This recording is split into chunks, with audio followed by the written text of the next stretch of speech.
door that you didn't bother was just apparently smoking tons of cigarettes. Because he had like 40 cig butts around him. When you snuck up on the temple, there was a fishy guy in like a knit cap and a coat, just kind of standing around the front door, the double doors. But you guys are on the roof. Just so you remember, there's a guy down there though. So what do you do now? That second floor window was still open. It was not open. It was closed, and the rope was gone. Okay. And we put you on the map for the Esoteric Order of Dagon floor 2, I guess. There we go. Ooh, party ribbon here.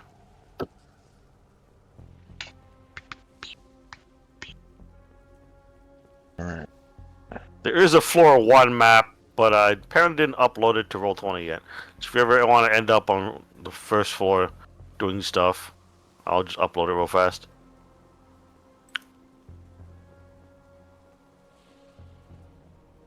So you guys are basically approximately where Mercury 1's icon is.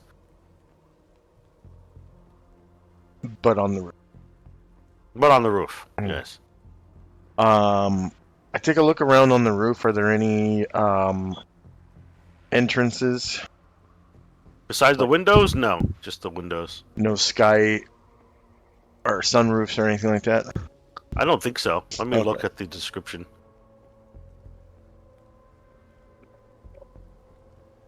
I doubt it, but let me look at the description real fast. Let's check Order of Dagon, page 100. I think it is.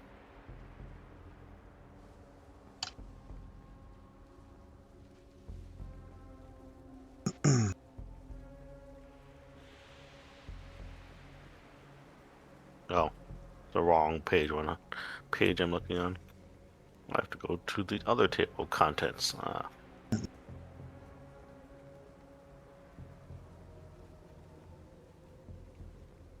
Guidebook, environs. Let's go to page 24. Yeah, I'll just say for now, there's going to be no sunroofs or skylights or anything like that. Okay. It's just the windows. Any chimneys? Chimneys? Probably, yeah. We'll see. They don't seem to have, like, a room, like a fireplace, but we'll just say there's a chimney, yeah? Is it large enough for a human to slide down? Well, okay, Santa Claus, we'll say yeah. I figured you were going for that. We'll say it does. Before I do, I'm gonna look around the outside perimeter of the building to see if there's any more guards other than the one that we know of. Yeah, just the one guy at the front door. Okay. Yeah, I'm gonna Santa Claus down that chimney. Santa Claus down that chimney. Alright. So you Santa Claus down that chimney. You end up in this room, which I'm about to reveal. I reveal areas. You have to go to the southwestern part. What's our objective again? Here? Kill Ernie Bach Jr. or kidnap him. Or capture him. Yeah, it's just right now you guys are at the Esoteric Order of Dagon to mostly look for clues. Yeah. Alright, can I go down the chimney with him as well? Yeah, of course. Alright, do I have to roll anything? No, we'll just say you go down the chimney. You're in some empty room over here.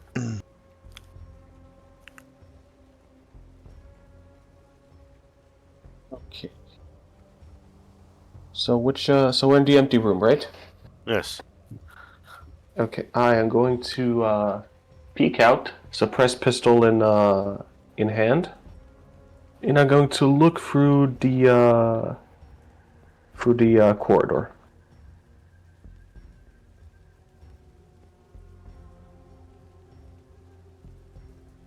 Okay. So you're looking through the corridor. Where are you? You're in the upper area. Yeah, right there. It would reveal there's a door here, and basically there's a balcony overlooking the entranceway, and there's all sorts of strange art, which I'm going to re-describe again because it has been a few weeks. Inside, you would see numerous tapestries, paintings, sculptures, and other works of primitive and exotic art that decorate everything.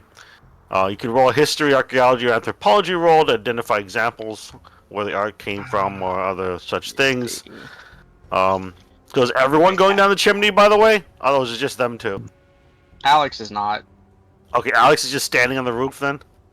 For now, at least. He's Okay. gonna let them go through first and, get the all clear before he goes down. What Yeah. about Snowman? Are you going down too with Yazzie? Is going to look at the good doctor as he climbs into the chimney and says, "Yeah, nothing like splitting the party, but I'll holler up if we find anything." Mal's going on eventually. He's like, doesn't want to go down there. Oh, look, guys. Hello. I see a giant monster killing you all. Getting the all clear first. He's not a combat person. He knows that. But anyway, the hall's upper floor consists of some rooms that you've already ran into, such as the robing room. And let's see. Did we come down here, right? Is where the Say what? chimney was? Yeah, where the icons are. Okay. I think I'm not yeah, I'm looking at it. sure. Oh, I didn't pull an icon for Mikhail. Let me see here. There you go. Snail. You can just do this. Duh. No, not work. Damn it. There we go. Just do that. Just gotta shrink him a little bit. Oh, I'm gonna There you roll history as well, go. Okay. and I succeed. Alright. So Mercury One tries to look at the little things around that decorate the place. The office is empty, but it does have decorations along with the hallway. If you make your history check, you would see that we have art as far away as the China Sea, the Mediterranean, South America and South Pacific, the west coast of South America and the South Pacific.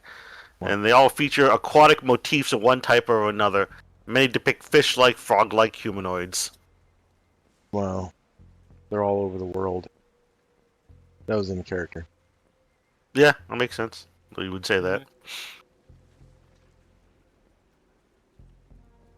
I think there was a better area of this book that was describing the esoteric order of Dagon I was looking at a few weeks ago. I just don't know where the fuck it is. The book is not the most well organized.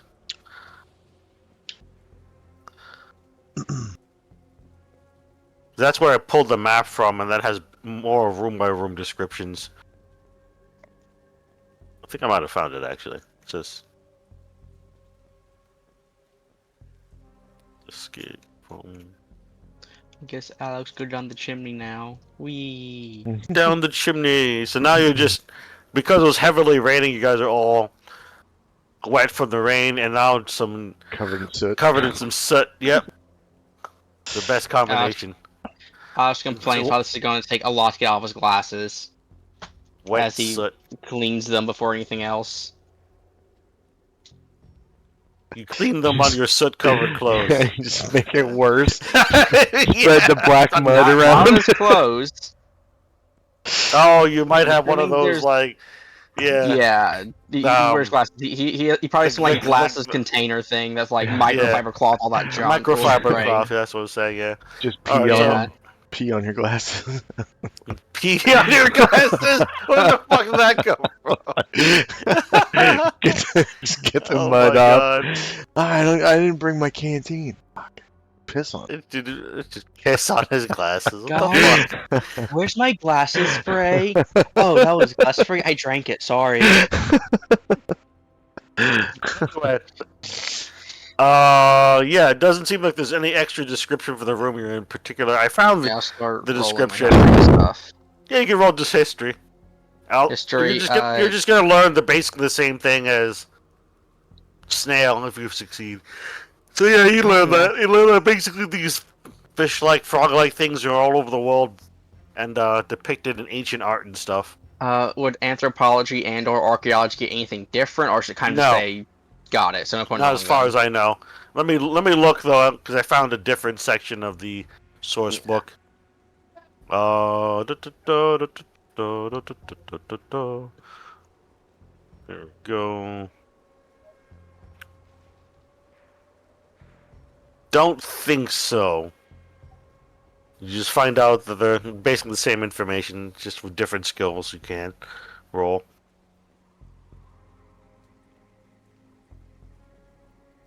I just don't like how they split up location stuff into two different places.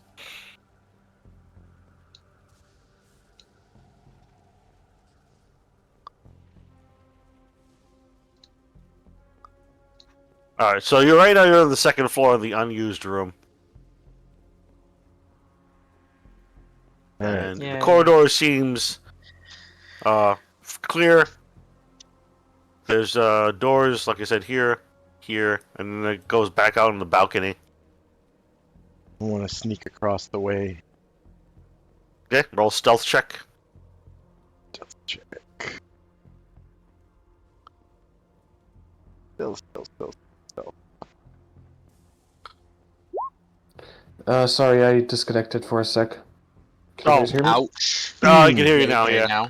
you Not a whole lot happened, just Mercury 1 trying to stealth his way across the hall and then falling on his face as he trips Yeah. over his legs. Bunch of Making a noise. ton of God, noise. yeah. Oh yeah, ton of noise. Okay, I am he going fumbled. to.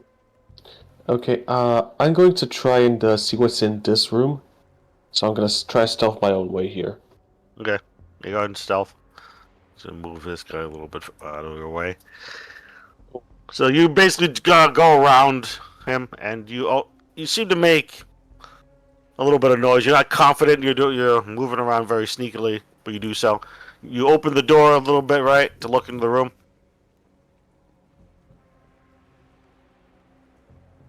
Yeah, is he still here? Yeah, I'm still here. You open the door a little bit to look in the room, right? Yeah. Okay. I like creak it open carefully. Yeah, that's fair.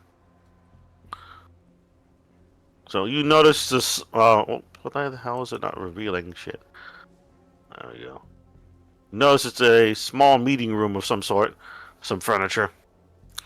All right, I'm going in. Okay.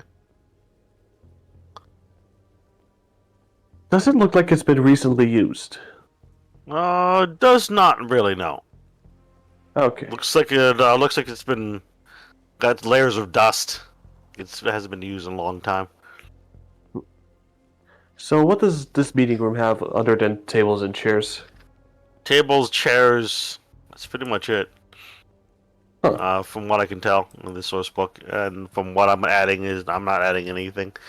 Just says it's the meeting room looks rarely used, and it doesn't really say much else about the meeting rooms. So I'm just gonna say there's just chairs and tables that haven't been used in a while. There's not like any documents or anything either. So nothing of use or investigation.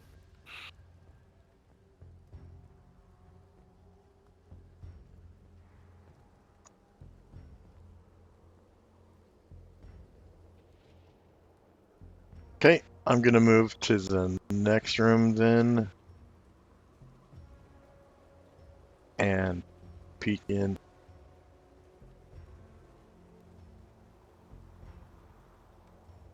Yeah.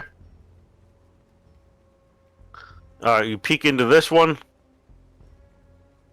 Nothing seems to have occurred so far, despite your stumble. But you look into that room. It looks like an office of some sort that looks like it hasn't been used in forever. Also has layers of dust. Excellent. I'm gonna step in and look for a filing cabinet. Yeah, there would be filing cabinets. But you notice that the filing cabinets have just boring accounting notes mostly, and things like that about the Esoteric Order of Dagons, like donations and payment for maintenance of the temple, things like that. Look in the B section for anything on Bach, Ernie Jr. Yeah, you look around, you don't see anything about Ernie Bach Jr. or anything. Okay. Meanwhile, on the roof, you still up there on the roof, Alexander Allard? No, I went down. Remember? Oh, you went down. That's right. Okay. Yeah. Wait, I want up- Yazzie and Allard to make alertness checks, though. So, in the meantime. Yay, alertness checks. We're really good at those. Oh, actually, dang. Apparently, he was really Wow. good at that. Wow. And apparently, you succeeded too. While looking out the rain-streaked windows on this side,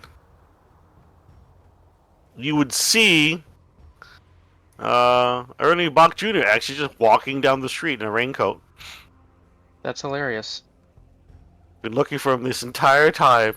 He's He's just just walking down there. the street. Just walking down the street, yeah. Okay. Or maybe he's going after you, who knows? Go time, boys.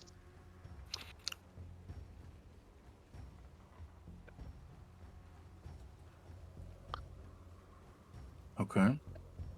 It's Go Time Boys. It reminds me of the movie Ghostbusters. Go get her, Ray. Is that what comes But no, over comms? All right. Go time. So Boys? me and Alex and will What are call you this guys out. saying I'm in sorry. character?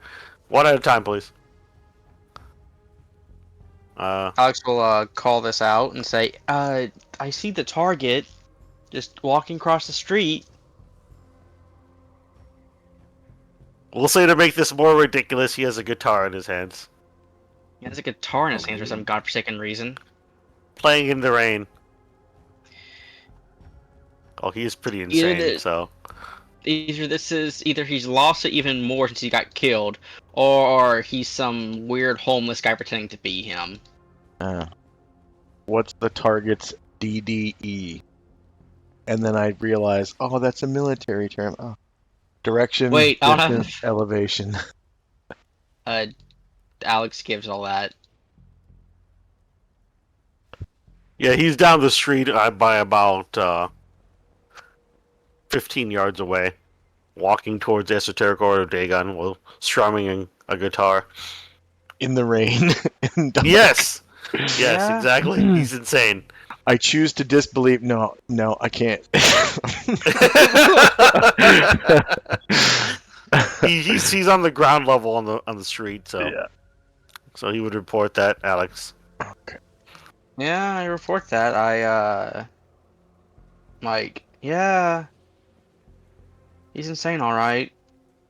Go to the window and look for myself. Yeah, you see this guy in a yellow rain slicker down the street. You can see him through the window. Wow. He's basically on this street level, this side. They would have seen him through this window. He's on the front of the building, walking down the Okay. street towards the Esoteric Order of Dagon. I'm gonna, open this window. And is it a grass yard out front? It is grass yard from what the picture they've depicted of Esoteric Order of Dagon. I would say no. It's which I think I did post the picture already. If you look in game info notes, I think scroll up and off. No, it's the wrong one. Voice chatter box. Look in voice chatter box. You scroll up a little bit. You will see a picture of the Esoteric Order of Dagon. It's a little. Actually, yeah, you're right. It would be a grassy yard. Okay. Because if you look at it, there's some little tufts of grass and stuff like that. All right. So, a tiny grassy yard, but there would be one, yes. So, I'm on the wrong side of the building, actually. So, to be, I guess, hidden from the guard. So what I'm gonna do is come out of this office and come Yeah, the around guard would corner. be like right out front. roughly, yeah, roughly around here is where the guard would be. So I'm gonna open this window and jump out to the yard below. Okay. Athletics or I think I don't think you really need an athletics that bad, but I'll go ahead and have you roll. Actually, no, you just don't need to roll anything. We'll just say you do it. Okay. You jump out to the side yard, and then what? and then I'm gonna try to sneak up on Ernie Bach Jr. That will require a roll, a stealth check. Meanwhile, what the rest? Okay, while he's doing that, Yeah, we I can was about still to see him ask from what the the rest of windows, you right? For you, Snail, you can't see him from the window because he's at the front, where you're positioned. See where you are? Leo would have heard over comms he's coming. He's over on the front of the building to the south. Okay, I'm going to. All right, You then I'm can't see going him to through the window. go. Then I'm going to go to one of the south windows, and try to get a beat on him with the elephant rifle. I am not taking any chances. Okay, yeah, you go over there, and you can Alex see him through one of the likewise south has his own gun windows. ready, Sure. All right. just in case. I'll move your icon so I know vaguely where you are.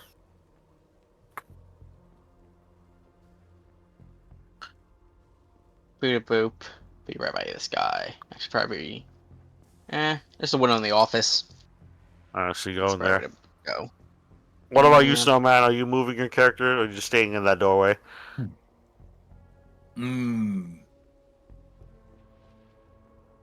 Well, I think that.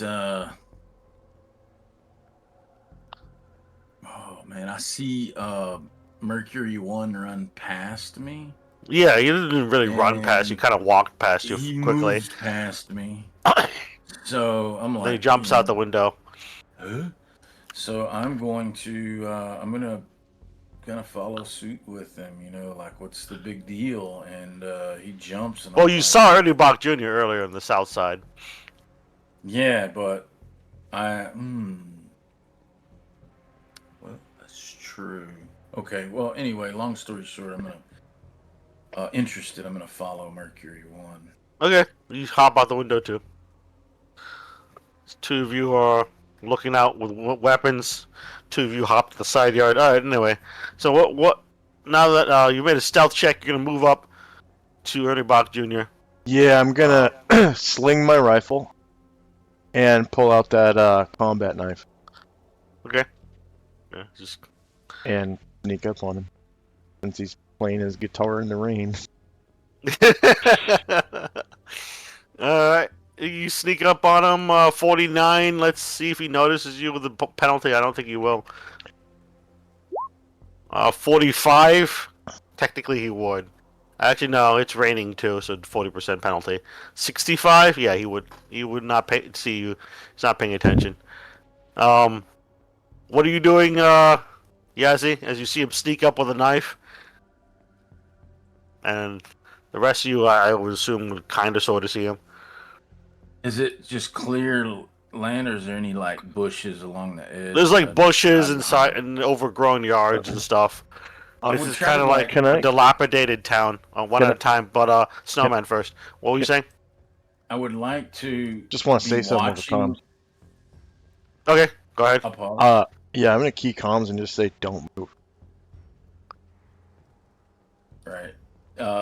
So based on that and what he was gonna do, he's gonna just try to, as he jumped out the window, maybe duck behind a bush and keep an Okay. eye. Make a stealth check for Yazzie then. Alrighty. I got a 13 to hit here, you know. Holy shit! Oh, thank God! Thank God! He actually got it. Oh my God, dude! Oh boy. Funny. I'm just over comms. I'm gonna be like, don't fucking do anything. Just stay where you are. That the whole team. At this point, Alex's phone goes off. No.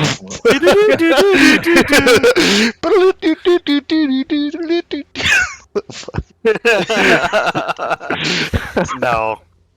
But yeah, you sneak up behind him. And you're gonna try to slit his throat. Is that what you're trying to do there, Mercury One? Yes, indeed. Yes, All right, indeed. that is a melee weapons attack. All I'll right. give you a 20% bonus. All right. You're stealthing, Nice melee and weapon. you will do critical damage. Oh, it doesn't matter because you rolled a crit anyway. You would roll critical damage if you manage to get it, but it does it anyway. So it doubles the damage for you. You didn't roll the best damage. You rolled 2, but it's 6 damage. So you try to slit his throat. It doesn't work super effectively as he starts to struggle a little bit, dropping the guitar. And yeah, I mean you do a lot of damage. He's gushing some blood now from his throat, Yeah. which hasn't been slit as well as you wanted it to. Like I said, random dice has fucked you a bit, but he's still alive. It is possible with a Okay. knife. Let's see here, to roll up to 12 damage. So yeah, it is. You can kill a guy. But for this, you just didn't roll that high. All right, so Yeah. let's do turn order here. Mercury one's a 10, Alar's a 10, Snail's a 6, Yazzy's a 16. So let me get rid of Fish Dog, put in Ernie Bach Jr. Or fish dog. Fish Dog, Smells you at did 6. Poor guy. did kill the Fish Dog. Ernie Bach Jr. The fish is dog not lives super on our fast. hearts. Why would you want it to live on your heart? Yazzy's first. You see him struggling with the guys. He just kind of slits his throat a little bit, leaking some blood from Ernie Bach's neck, and he just kind of like bleeds onto his like yellow rain slicker. Ernie Bach does. What are you doing, Yazzie? You could either just continue to hide, and hold your turn a bit, or just to see what else happens in the next few seconds, or you can do something. To continue to hide or hold my turn to see what happens over the next few. Okay, so you're gonna continue to hide and hold your turn, see what happens in the next few seconds. Yeah. So next up, we'll just go ahead and make Mercury One next. Mercury One, you slit his throat a little bit. Don't get quite a good pull of the knife as the guy struggles and drops his guitar, but you still can do something again. Yeah, I'm gonna He's attempt. not, as Ernie Bach's not reacting very fast. Go ahead. I'm gonna attempt it again. Okay. Go ahead with another. That would be good. So this time, you just roll the 2d6, we just double it. I mean, 1d6 and we just double it. Oh, okay. 12 damage. Holy shit. You did 6 earlier, so that's 18 damage total. Yeah, you just like completely just slit his throat. Just deeply gut him. boy. Okay. And you don't quite take off it and decapitate his head because it's the combat knife. All right. You more or less make him a Pez dispenser. Yeah. He Oh dies. god, that's disgusting. well- Okay. Let's take the body. All right. First things first is positive ID on the target. So I'm gonna look at the face and Okay. make sure that it is Ernie Bach Jr. Is indeed Ernie Bach Jr. Okay. Does he have Can I check his pockets? Yeah, he check his pockets. Okay. I'll check for a wallet, like butt pocket usually. Left Yeah, or you right. check his wallet. Check for his wallet. You find instead of a proper wallet, you find a big wad of $50,000 or so in hundreds, walking around money. For rich people.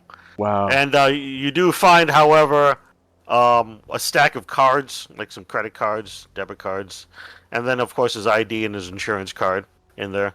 And that's all Alright. you can do for the next few moments. Yeah. Let's see if the guard out front has decided to stop chain smoking and do something useful. No, he has not figured out anything is going on. Wow. After all, the gurgling of Ernie Bach Jr. was not very loud. Knock on So- wood, the dice gods love us today. Yeah, well, at first they didn't, but then you rolled like max damage, and that was 12 damage after Yeah. doubling. So he just kind of super died. Oh, you're out of combat It because was we'll just definitely- carry over the guy's shitty perception check and just say that you're out of combat. Yeah. Okay, well, let's grab the body and just leave because mission complete technically. Yeah.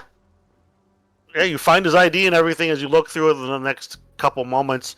You see it Yeah, says I mean, Ernie Bach like, Jr. It's says he's United Healthcare, and other things. All right.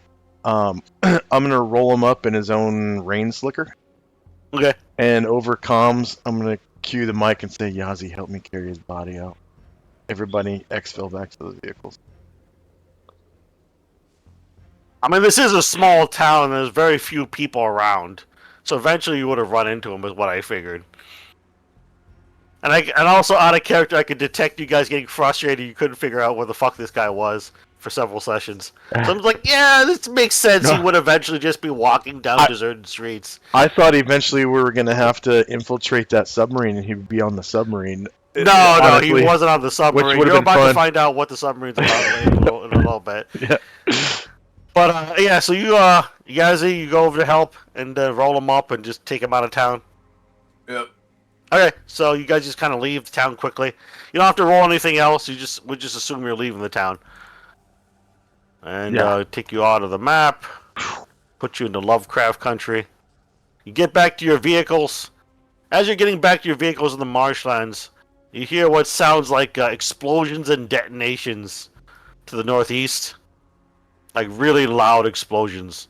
What sounds like basically torpedoes or something hitting coral or rock, and just the ground shaking a little bit. And that's when a large satellite phone goes off. The only one who has access to calling that satellite phone most likely would probably be Dillinger. Yeah, I'll pick it up. Don't. All right. Well, you're already at the marshlands near your vehicles. You're like less than a couple yards Yeah. away. So that's when this happens. Also, when this phone rings, it's not always something you want to ignore. Motherfuckers, did you guys see what happened over in Innsmouth? Some sort of Seen a lot stuff out submarine. there. Some sort of submarine by some rogue captain of the Navy decided to fire missiles at the Devil's Reef. What? Yeah, well, that's... Well, let's hope he happened to hit good targets. Well, look, it's really not your problem. We're gonna try to cover that up and figure out a way to get that asshole. I think he went insane or something after seeing something under the sea. Just Probably giving- firing off missiles. Well, just no, out I of was character. just Stop gonna and say- imagine. You know how there's a sanity system in this game? It applies to NPCs too. So, like, let's say some naval captain is also- looking through his stuff and then gets a visual on some nasty monster under the sea and then loses a ton of sanity at once. It is possible he could go berserk or gain a disorder or whatever. That's basically what Dillinger's telling you. But anyway, yeah, what was that? It is worth noting that like, at least allegedly, that the U.S. military or government, I'll screen whoever does it, it's been unclear who does it exactly, was periodically like, okay, we're going deep one hunting. Because the problem with deep ones is that like you can sort of tell when Innsmouth is doing a bit too well that the deep ones are like getting stronger. Yeah, stronger or more numerous. But yeah, in this case, though, you just Dillinger's just swearing a bunch and telling you that some naval captain has gone rogue, is now firing torpedoes, and at Devil's Reef. So avoid the area. They're going to try to cover it up as best they can. Well, the good news is that we currently have. Yeah, go on. I ask, is it possible that there was some entity he saw in Devil's Reef and was trying to hit it? Yeah, most fucking likely. Fish giant thing we saw. Maybe that giant fish thing we saw. This is a speakerphone conversation? Like, so we can assume all it's a speakerphone conversation because you're near your overcome. vehicles, yeah. Okay. Yeah, but no. Anyway, regardless, the good news is that we currently have Ernie Bach, dead, or as dead as he can be in our trunk. So I'm not sure if he's staying dead this time or if he's. Yeah, I did finish decapitating him before we left. Like, I completely removed his head and put his head in the other vehicle. Oh, okay. Like, gotcha.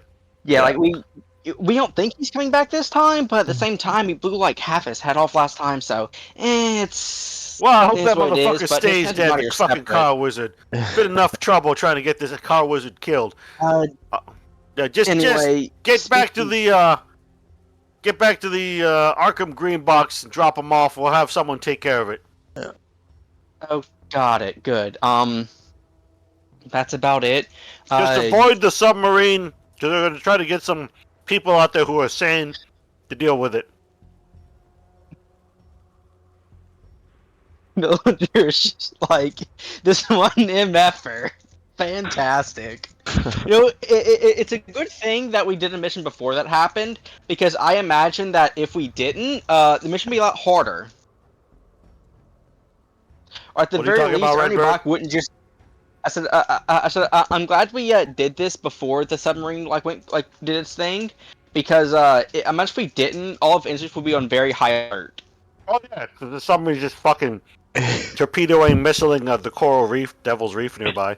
Probably gonna really piss off Yeah, Dagon. like- Yeah, well, the deep ones are the deep ones. They'll be upset. They'll probably end up living somehow, and 50 years down the line, they'll do something else. Who knows? Yeah. Probably. Dagon know, pulls look, all it's the rocks weird. off. Kills But yeah, I them. mean, I mean, out of care. It's kind of what they do. They just get blown up a lot. The stragglers just survive and rebuild. Like 50 years later, hey, they're doing something again. So, you make alertness checks as you are loading Ernie Bach, the car wizard, into the car and getting back in the cars and stuff. At about this time, Dylan just done swearing his ass off and bitching out the naval captain that went rogue and says, "We'll fucking take care of this son of a bitch," and he just kind of hangs up. Well, someone's dying probably. First of all, Let me get- looks like Jonah, Yazzie, Two Feathers has succeeded. Allard succeeded. Did you roll for Mercury ones for alertness yet?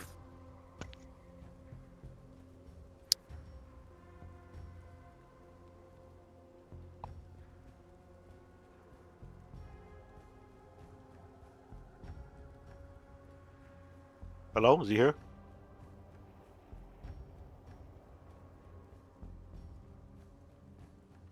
Archery Hello? one, if you hear I'm us, here. we do not hear Yeah. you. Yeah, we couldn't hear you for a little bit. I don't know what the hell that was about. But can you say something? Don't me? think we can hear it. Yeah, you. I just need to roll alertness. Alertness? Yes, please. Okay. I just had to step away to piss quick. Sorry. Oh, okay. Yeah, I didn't hear that. Ah, You were leaving failure. For a moment. Well, failure's good in this case, actually. But Failure's good. Y'all get attacked by a deep one. He was clinging to the bottom of your vehicle as you pull into the garage at the green box. It's like to be continued. no, not clinging to the bottom of your vehicle. His That'd name be is fucking. Swiss Darkly. That'd be funny. All right. So. Fuck. Got my headphones cord accidentally under my seat, my chair leg. That was annoying. All right, so let's go ahead.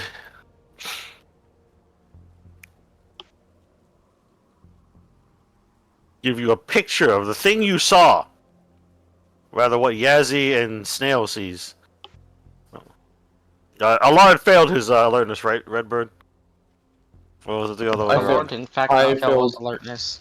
I failed my Yeah. alertness too. That was the other way around, so. It was, Yes. So that means Allard and Yazzie are the ones who see this thing.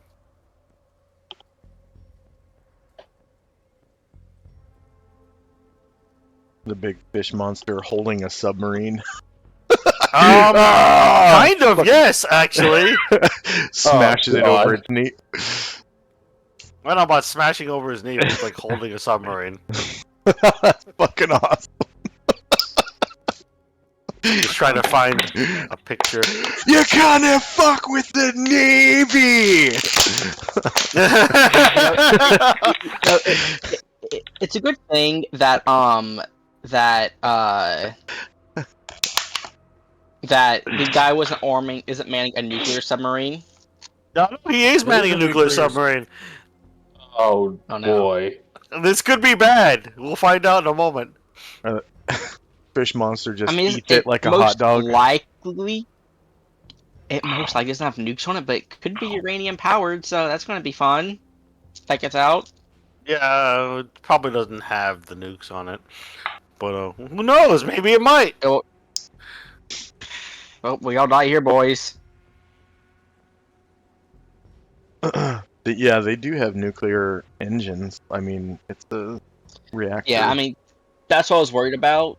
Like, generally speaking, nuclear submarines can usually carry nuclear arms. It's just that, like, when you see nuclear submarine, just that most There's ones a- that do have arms on them are just they usually have under a lock and key. Very have a- heavy lock and key. they have a nuclear reactor. I mean, the nuclear reactor leaking and exploding could be bad, probably. Too. Yeah, You know, at least fallout. yeah, there would be Yeah, some I mean, fallout, luckily- and it wouldn't be very good in this area for Yeah. many years. Yeah, but Anyway. luckily, like reactors usually don't explode, but it doesn't mean they don't also blast and ruin the thing with radiation for like decades So on end. you see a thing that's well over like 200 feet tall just rise out of the waters and Well- snatch this submarine out of the water. It's in the distance. You can see it. You don't get a good detail of it, but as you can see from the picture, it is a very large fucking creature. Mm-hmm. Like Where's the the lighthouse is right there. I Voice put it chat in a voice chat box. Yeah. Oh god. So like yeah, like if you can see even in the picture in comparison, the lighthouse is that big. Yep. That creature is that big. That's a So big just motherfucker. imagine it even like larger. That is the Gojira, the 20-foot tall deep one, not so much. That you see rise out of the waters. Now because it's in the distance, you will get a picture. You will get not really a picture, but see a little bit less detail. So those who pass their alertness, which it looks like is not only half of you, so that's not too bad. So in other words, Mercury 1 doesn't notice this as he's loading the body into the vehicle. Allard and Yazzie would see it, not clearly, like I said, because it's kind of rainy too. But he would see it. Those two would see it in the distance. So I'm trying to look up its a sanity loss. You have seen an Eldritch deity. Oh, that's Dagon himself. That is fucking Dagon, yes. That's why he's so Wow. fucking large. This might just ruin everyone. I Yeah, don't he think. I don't Hmm? think the elephant gun's gonna cut it. for Elephant Gun versus Father Um, Dagon, probably not. Let me picture. What Let are me you put it this talking way. about? Yeah, like Mercury He 1 doesn't probably see doesn't what it is. He have- doesn't see it at all. I don't see it in the mirrors. Let me put it this way. This thing probably has no stat sheet. I believe it does, actually. I'm looking through the Great Old Ones in the Handler's It's Guide. crazy. It might actually be in here. It's just, normally it should be in alphabetical order, so it should have been early on. But I did not see it. That's weird. So he probably doesn't have a stat sheet. That's weird. Dagon? It may not fully exist. Dig- in, it this. might not be considered a Great Old One. He might be considered something else. Oh. I mean, for one, we see him and he's here, so that's already kinda. Yeah. Well, I'm looking through. I found Azathoth in the Great Old One section. So he should be right after Cthulhu, technically. Because that's A, B, C, Yeah. D. Nope. He's Actually, not. do the deep. Actually, question is try- Dagon even a proper Eldritch God? I don't think he's actually considered a Great Old One. I think he's considered just a regular, like, monster. Try So let me- Father let me Dagon. Yeah, flip like- Try forward. looking up Father Dagon. Father Dagon. Oh, that's a good idea, actually. I think he might be in the Yeah. section where the deep one is earlier in the monsters section. Oh, okay. Yeah, he might because If he's not under Because Father when I think about Dagon, then I'm just gonna look forward. So A, B, C, D, yeah, E, because F. now I think about it, I'm G. not sure if Delta Green even has considers Dagon a god. Yeah, I don't think he's in the. I mean- he's not in the Great Old One section. So he's probably going to be in the section where the deep ones are. So I have to go further forward because there's a bunch of monsters. in the Handler's Guide. Okay, that's not it. There's just spells. Cthulhu, color out of space. Here it is, deep ones. Deep one's greater, deep one's lesser. Wow. So he's like the Kraken Amazing. from fucking Clash of the Titans. Yes, and also not even the scariest thing that can be thrown at us. Yeah, it could be worse. Yeah, Cthulhu's Yeah, way like- worse, right? 'Cause he's Cthulhu like is a lot yeah, worse. because like psionics let and me put it this way. 100 attack. The only reason why like Cthulhu and all those other eldritch deities or gods haven't like gotten to Earth yet is because Earth on a cosmic scale is so small and insignificant that they don't even bother gazing that way for the most part. Mm. For some reason, It's- I don't think yeah, Dagon has stats. Well, like I That's weird. said, they may Well, just. I'm I just mean, gonna Google it you real want to fast. yeah, just I'm gonna Google it real fast. If You- you can't find it, I'm just gonna basically use Cthulhu sanity loss and just bring it down a notch. Maybe God. Cthulhu sanity loss is pretty bad. actually there is like a sea queen type monster. You may just want to. You can just use her stats for it if you want to. It's Sandy Loss. There you go. Similar thing, pretty big monster. Not as big per se, but pretty big monster. Horrifying. Can rip open buildings, make them come crashing down. They hit it hard enough.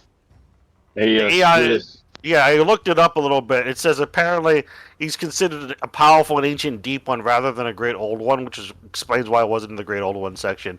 Yeah, what's up? I just DM'd you.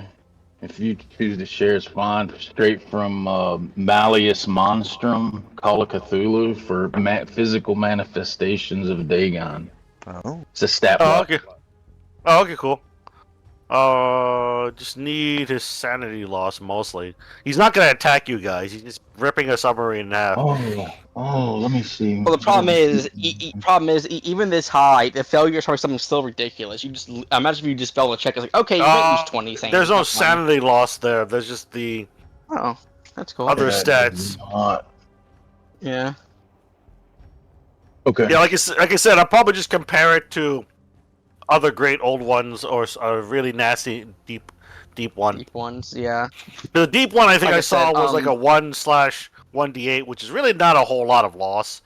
This is basically Father Dagon, the deep one. I mean, depending how far away he is, it may not actually be too. Well, I'm scary. actually having any loss. I just need to figure out what the sanity loss is. Speaking of which, I need those of you who made that alertness check to roll a sanity check. Because you've seen Father Dagon in the sanity. distance. Here we go, baby. That means Alexander and Snowman need to roll sanity checks. Oh, okay. Poor snowman. Poor Snowman. Poor the Snowmans. Didn't Snowman's previous character also go insane? Yes. Yes, actually. Oh boy. It took a while, but yeah. It took like over 20 sessions for him to go insane, I think. I mean, It was a lot of sessions. Yeah. I feel bad because like Sam was going so well for so long. He was getting hit after effort, and then like when he got like 20 sanity, he managed to like hold on to that last 20 with like all he could, and just ended it eventually. Mm-hmm. Like I'll give him that much. His like 20 sanity he had for the longest time that lasted a while. Yep. Sure did. Well, I don't understand how. I see, like, when I search the internets, I find Dagon stats for D&D. That's readily available. That's weird. I'm just gonna go ahead and just use the Cthulhu. Sanity loss, just Cthulhu, reduce it a little bit. Cthulhu maybe Because down Cthulhu's have it considered, down a die. yeah, Cthulhu's considered similar-ish because he's the high priest Yeah. of Azathoth and the sea I would monster. I would just use Cthulhu downgrade a die or something like that. Yeah, that's what I'm. Something like that. See, Cthulhu's sanity loss is 1d10/1d100. So in that case, I will do 1d8/1d20, I guess. That's like a significant downgrade, but Yi is in the distance. So let's just do 1d8 slash 1d20. So in the case of Yazzie, unfortunately, you're losing a d20 and then you get some back. So it's basically we're saying not having it per se. Don't need you to roll 1d8, a Redbird. So we're gonna go ahead and Okay. reduce any sanity loss by 2 points. That sounds fair enough because it's distance. You only see like a vague outline of him destroying a Oh submarine. well. Well, in your case, you still can only lose a minimum of 1. So you lose 1 Got sanity, it. Alex is Alexander. just kind of like. So- WTF is Now, in the case of Yazzie, he may lose up to 18 if he rolls a 20. Alright, so let's roll go. a d20. Just Alexander. Just D20, Snowman. Snowman. Oh, okay. That's Oh, not bad. nice. That's not bad. Minimum. That's not bad. So both of you lose Like, 1 no. sanity by seeing him in the I- mild fog in the rainstorm as he picks up a submarine out of the water and just snap it in half. I like to imagine that, like, we're seeing this horrifying thing, and Alex and Yazzie are like, WTF is that, man? I don't know. I don't know. Is that a submarine? Oh well. No, it's that. No, it's that one meme of that like Metro Man's bored face, me witnessing horrifying my comprehension. I don't get. Why is there a green glowing cloud coming out of that submarine that Dagon is munching on? Why Yeah, can I but- taste the sun? Gentlemen, with the sanity losses, that took a lot longer than I thought it would. Get back in character. The two of you would have seen this horrifying visage in the background. What's going It on? wasn't as bad to your psyche as it could have been, but yeah, what do you guys say or do? Well, I'm not messing with that. Alex just gets in the car. Alex just says, "Oh, well, not messing with that," and then just gets in the car and doesn't explain. Apparently, So yeah, out of character, and I'm about to say out of character. He is.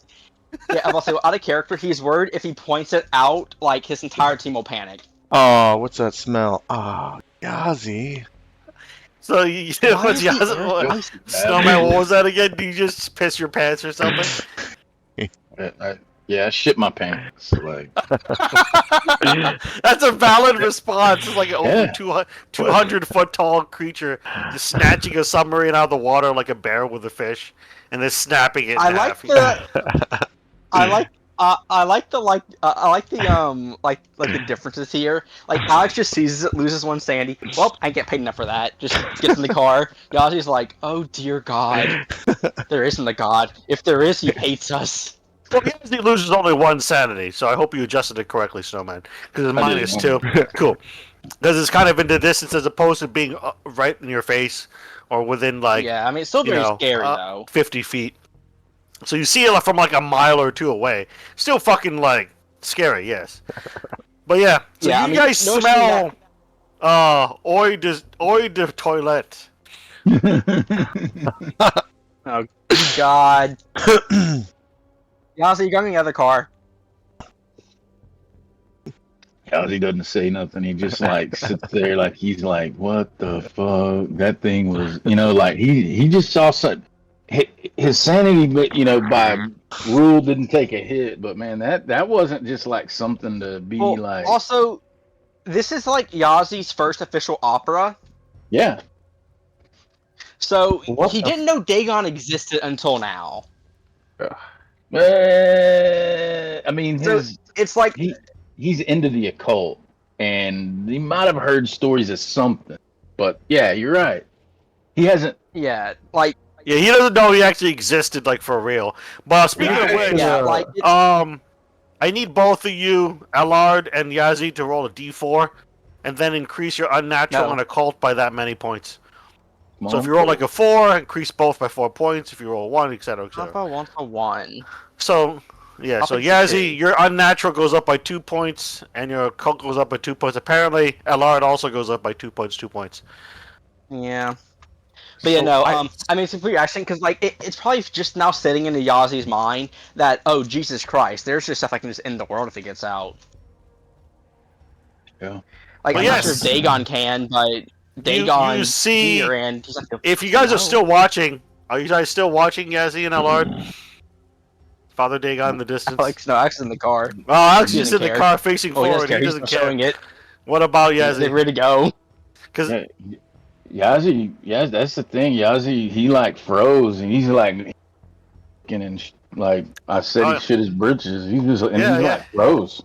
Unless Yeah, anybody's yeah. like ushered him to get into the car. yeah, He's he's just just like- staring off in the Don't think distance. that Yazzie. Snail is gonna say, I assume looking in the same direction as my comrade is a very, very bad idea. Yeah, I was about to ask if anyone was looking in where Yes. Yazzie was. Please.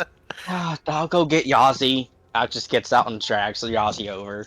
Yeah, you see his pants are a little Like bit my more other full. pepper. And you see Oi the I toilet. understand. Alex stuffs him in the other car because he ain't driving in that. Who's driving in that? You can at least put down a towel or something. He does, yeah. He'll also like just leave like a can of air freshener in there and just spray it. Yeah. Like half the can at this point. Alright, so you at Is least that put better him or in there. worse than the poop? Does Mercury 1 take a look in the direction that Yazzie was staring for a good long moment? I'm like driving the vehicle and I'm like looking in the mirrors and I don't see it. Yeah, that's fair. you wouldn't see it on that roll. And also, is if you're in the car, you don't get a good vantage point. Alright, so anyway, and off you go, driving. You don't have to roll a drive check because you're not being pursued or anything. So you head back to the Arkham Green Box as instructed. Takes you a few hours. And then you arrive back. Let's go and put you on the Arkham map. Let's go and take a 5-minute break. I have to update some notes. And dig through the handouts to find the right NPC. That's right, because I gotta take a toilet break myself. Yeah, that's good. That's good. Good time for it. And then I'll change the music. Pose 31. I like that Yazzie's just like here and he's like, oh dang, that's scary. Yeah. I mean, 2 Square is pretty scary, you know?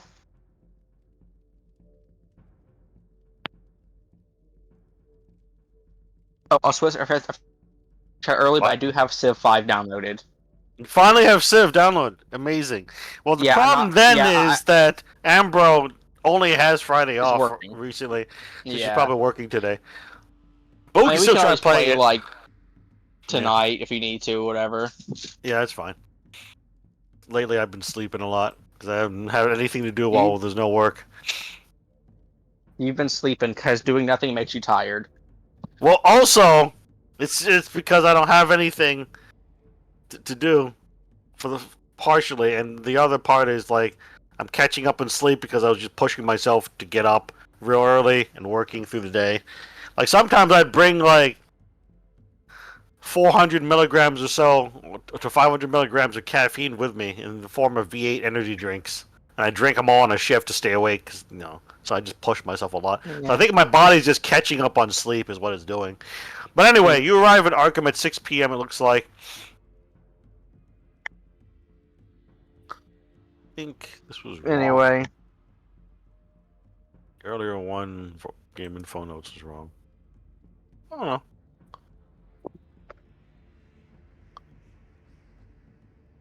I think it was. Oh, Arkham. Whoops.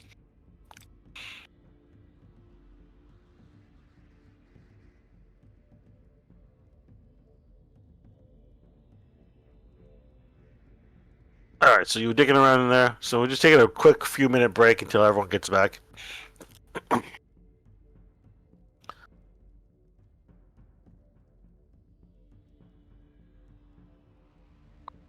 Green box. So you have a dead car wizard.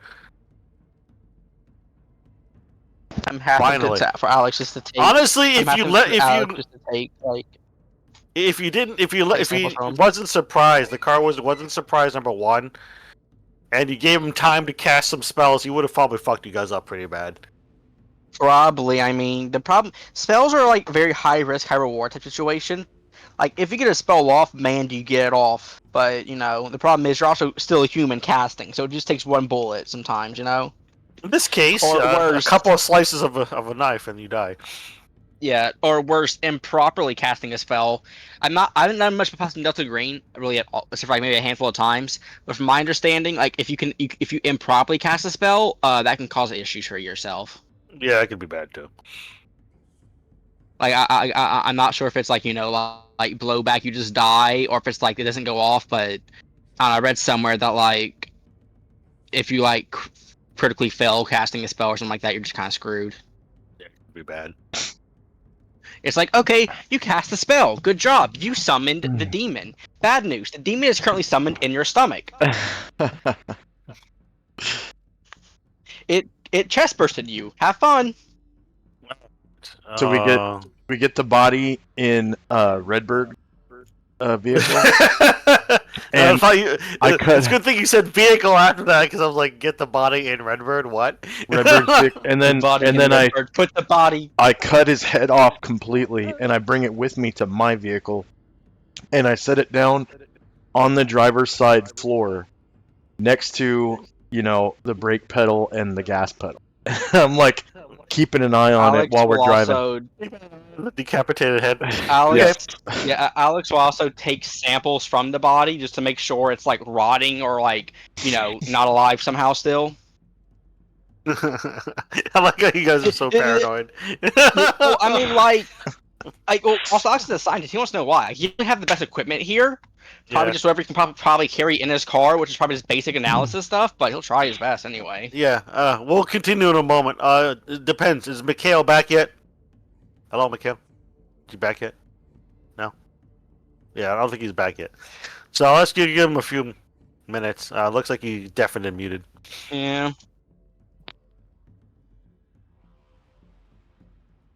So we'll continue the next scene once he gets back. Did I put you on the Arkham map? Yes, I did.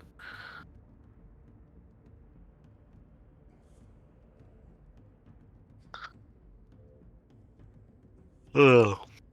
What? Yeah, I was thinking about this over the last week. I was like, should I just have the car wizard walking down the street? I'm like, yeah, sure. So, because like I said, Innsmouth is basically mostly deserted. So it's really easy to spot like one or two people walking around. So I put it down to an alertness check. Luckily, some of you spotted the car wizard walking down the street, strumming a guitar in the rain.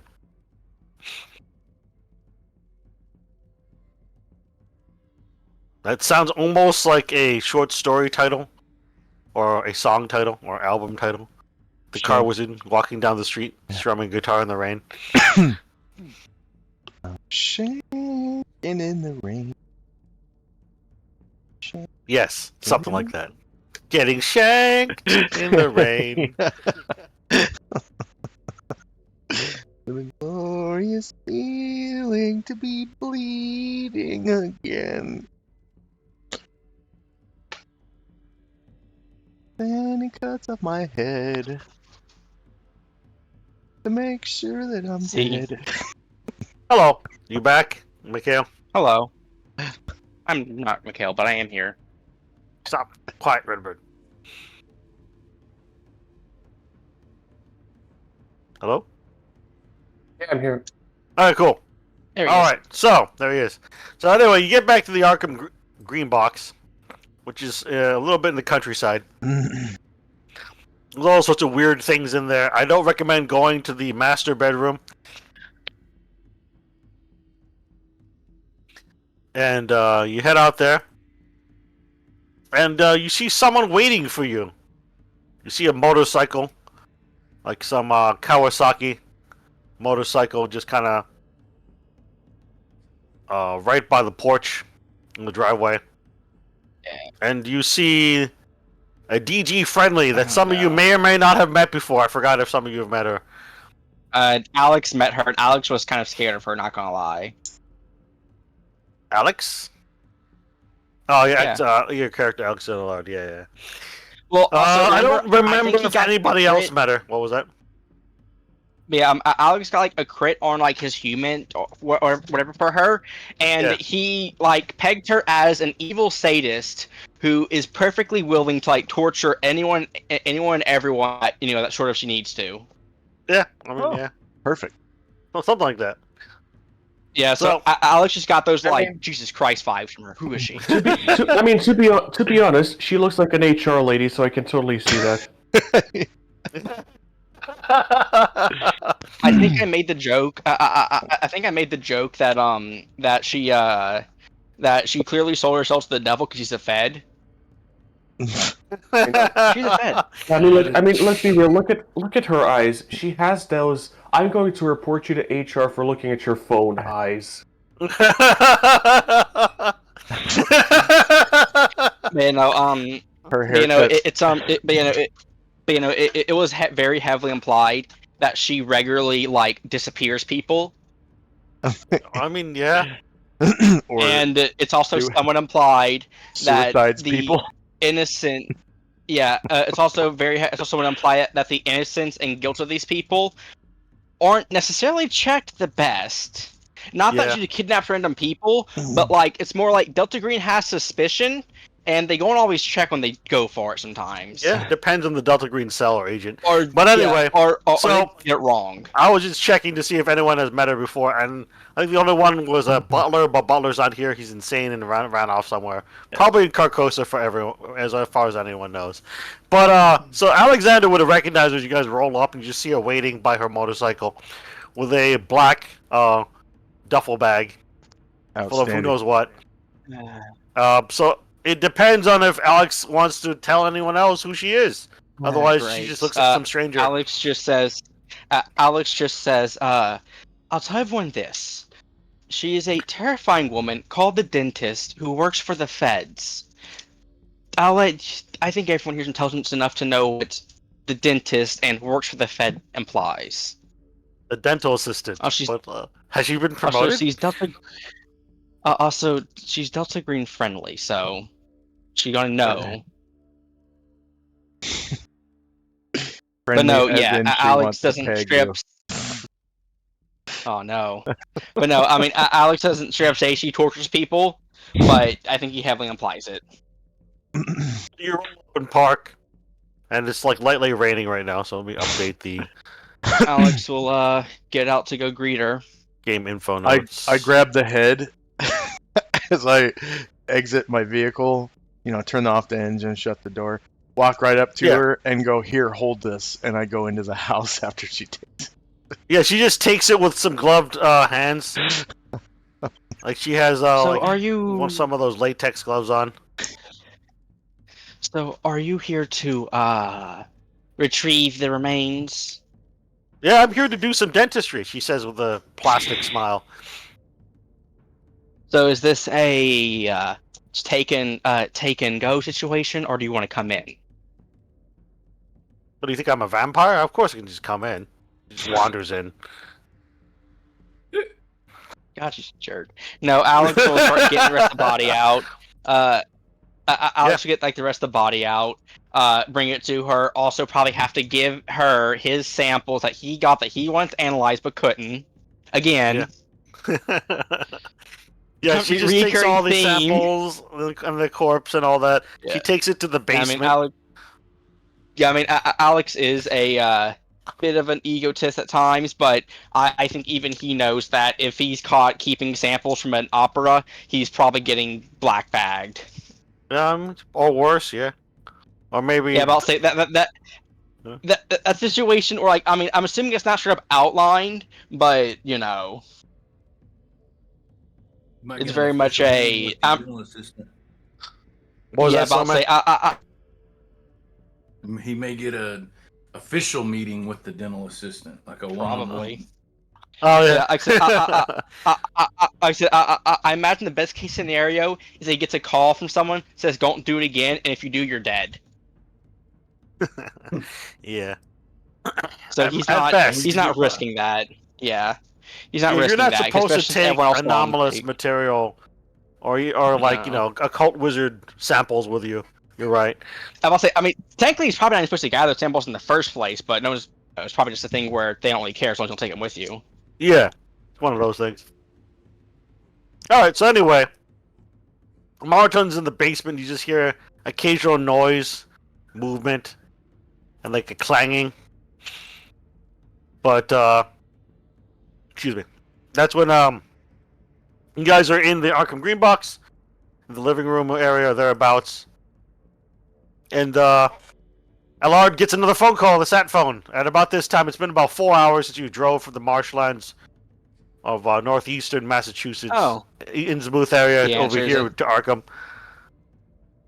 Okay, that's right. It's like, Okay. all right, you motherfuckers. Looks like you did a good job so far, though. We are missing one submarine, but that's not your problem. Yeah. I guess we're gonna find out how deep ones react to radiation. Yeah, okay. Actually- I don't think that's really your problem. So you are basically done with the opera, as far as I know. This is good enough. It appears that there have been no complications or blowback from your time in Innsmouth, or dicking around in Arkham or Boston. So you're free to go. No, despite the very rough start, we did manage to keep OPSEC in check.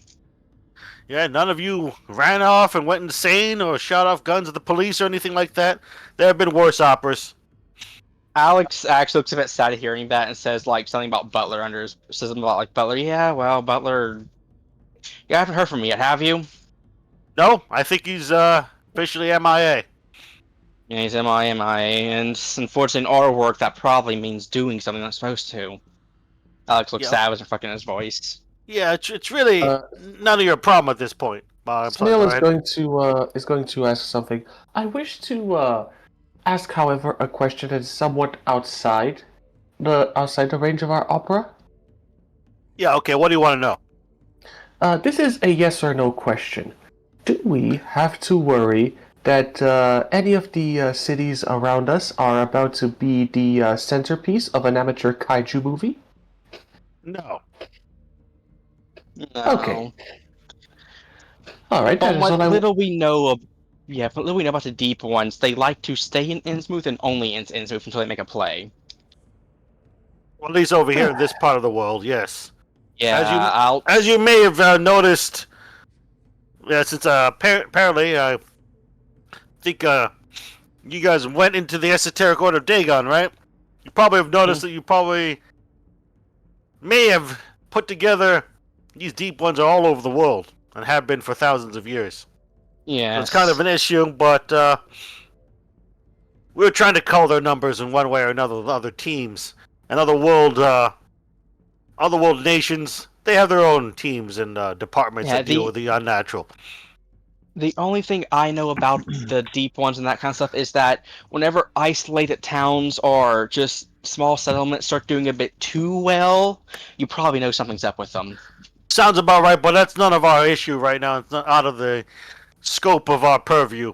You guys are done. You get to go home for a few more months, maybe longer, and we'll see what happens in the future. We may be called to yet Okay. another night at the opera later. Good job. Alex, Things were Got it. done pretty well. All right, motherfuckers, I'm out. I'm gonna go to the Potomac and maybe get some fish. He hangs up. okay, as he does it, Alex just says, I'm never going to look at sushi the same again. Sushi's the same way. Yeah. Well, I can think of one good thing. At least now we all know that the square cube law is nothing but a suggestion. Well, I mean, well, welcome to the club. A lot of things you would think are impossible are turn out to actually be possible.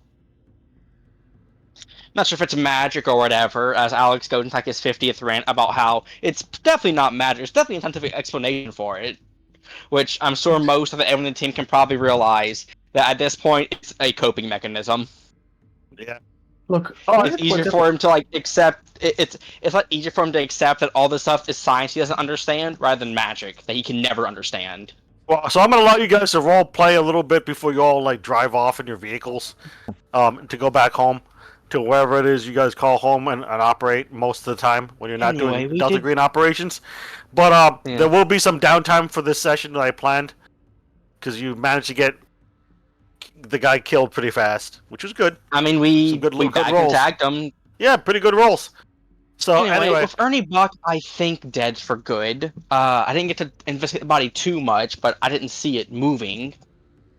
So, yeah, the body wasn't moving. He looks like he's permanently dead. Well, is whatever the happened, dentist, is the dental assistant lady still here? She's in the basement. You can hear drilling, the banging of things, moving He'll, around stuff, clanging, drilling noises. He's not gonna go. He's not gonna go down there because he is convinced that that if he does, it's probably not a sanity check. Oh, yeah, probably. But no, yeah, but no, Unless you're he- adapted he- to violence, which I don't think you are. Not quite yet. But no, Alex says, okay, well, that's that. Well, good work, team. Things were rough originally, but we managed to get through it. So what I'm gonna stop pause right there. So what I'm saying is you guys can just drive your rentals home, and because the rental vehicles are from like national companies, like Enterprise or what have you, or Yeah. Hertz, you can just drop them off in your locality instead of in this Yeah. area. So that gives you an avenue to smuggle things back to your residences. Is my point.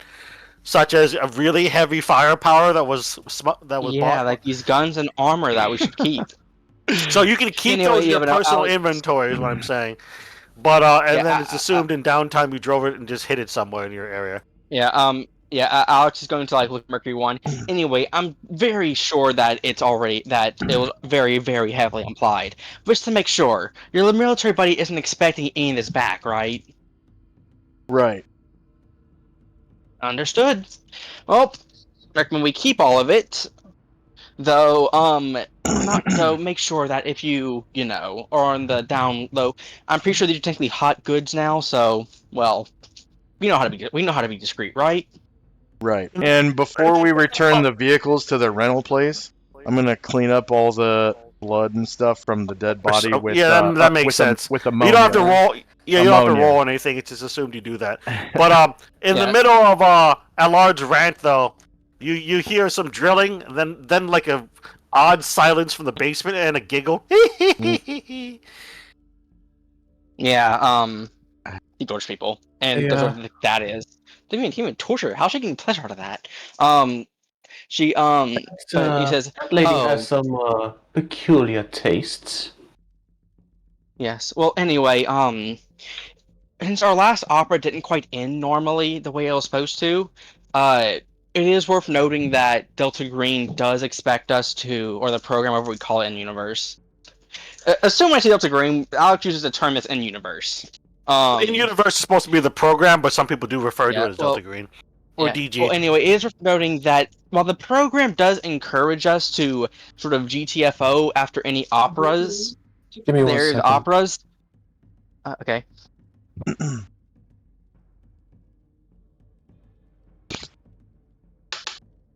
I think his brother came in or whatever, so he had to get AFK for a little bit, which happens sometimes. Yeah. Um, But yeah, no. Good old. yeah, you can either hold your thought or just type it out, and then read it aloud when he gets back, because you're trying to roleplay as the operation Yeah, winds just, down, well, kind of thing. I'll say it in both. Yeah, I'll just say as the program does expect us to sort of, not stay long after an operation is complete, especially if there's heat. But there isn't any right now, and no one's going to care if you stay a day or two. Just don't push it. So don't feel pressure to buy don't feel pressure to buy the next ticket out of your situation. But yes, I will type that. Says, oh my god, I think Alex actually is the most veteran player right now. Yeah, when he is pull the up most for veteran, operas. investigator. So Mikhail had to drop out. Not a big. Didn't get a reason, but it's not like I have to give a reason for him. But he has to drop out early. So do me a favor, type it out. In 2020's ICRP, anything you wanted to say, and then Yeah. and then I'll just give you extra bonus or something, all of you, because we have hiccups every now and then with the flow of play, but it's okay.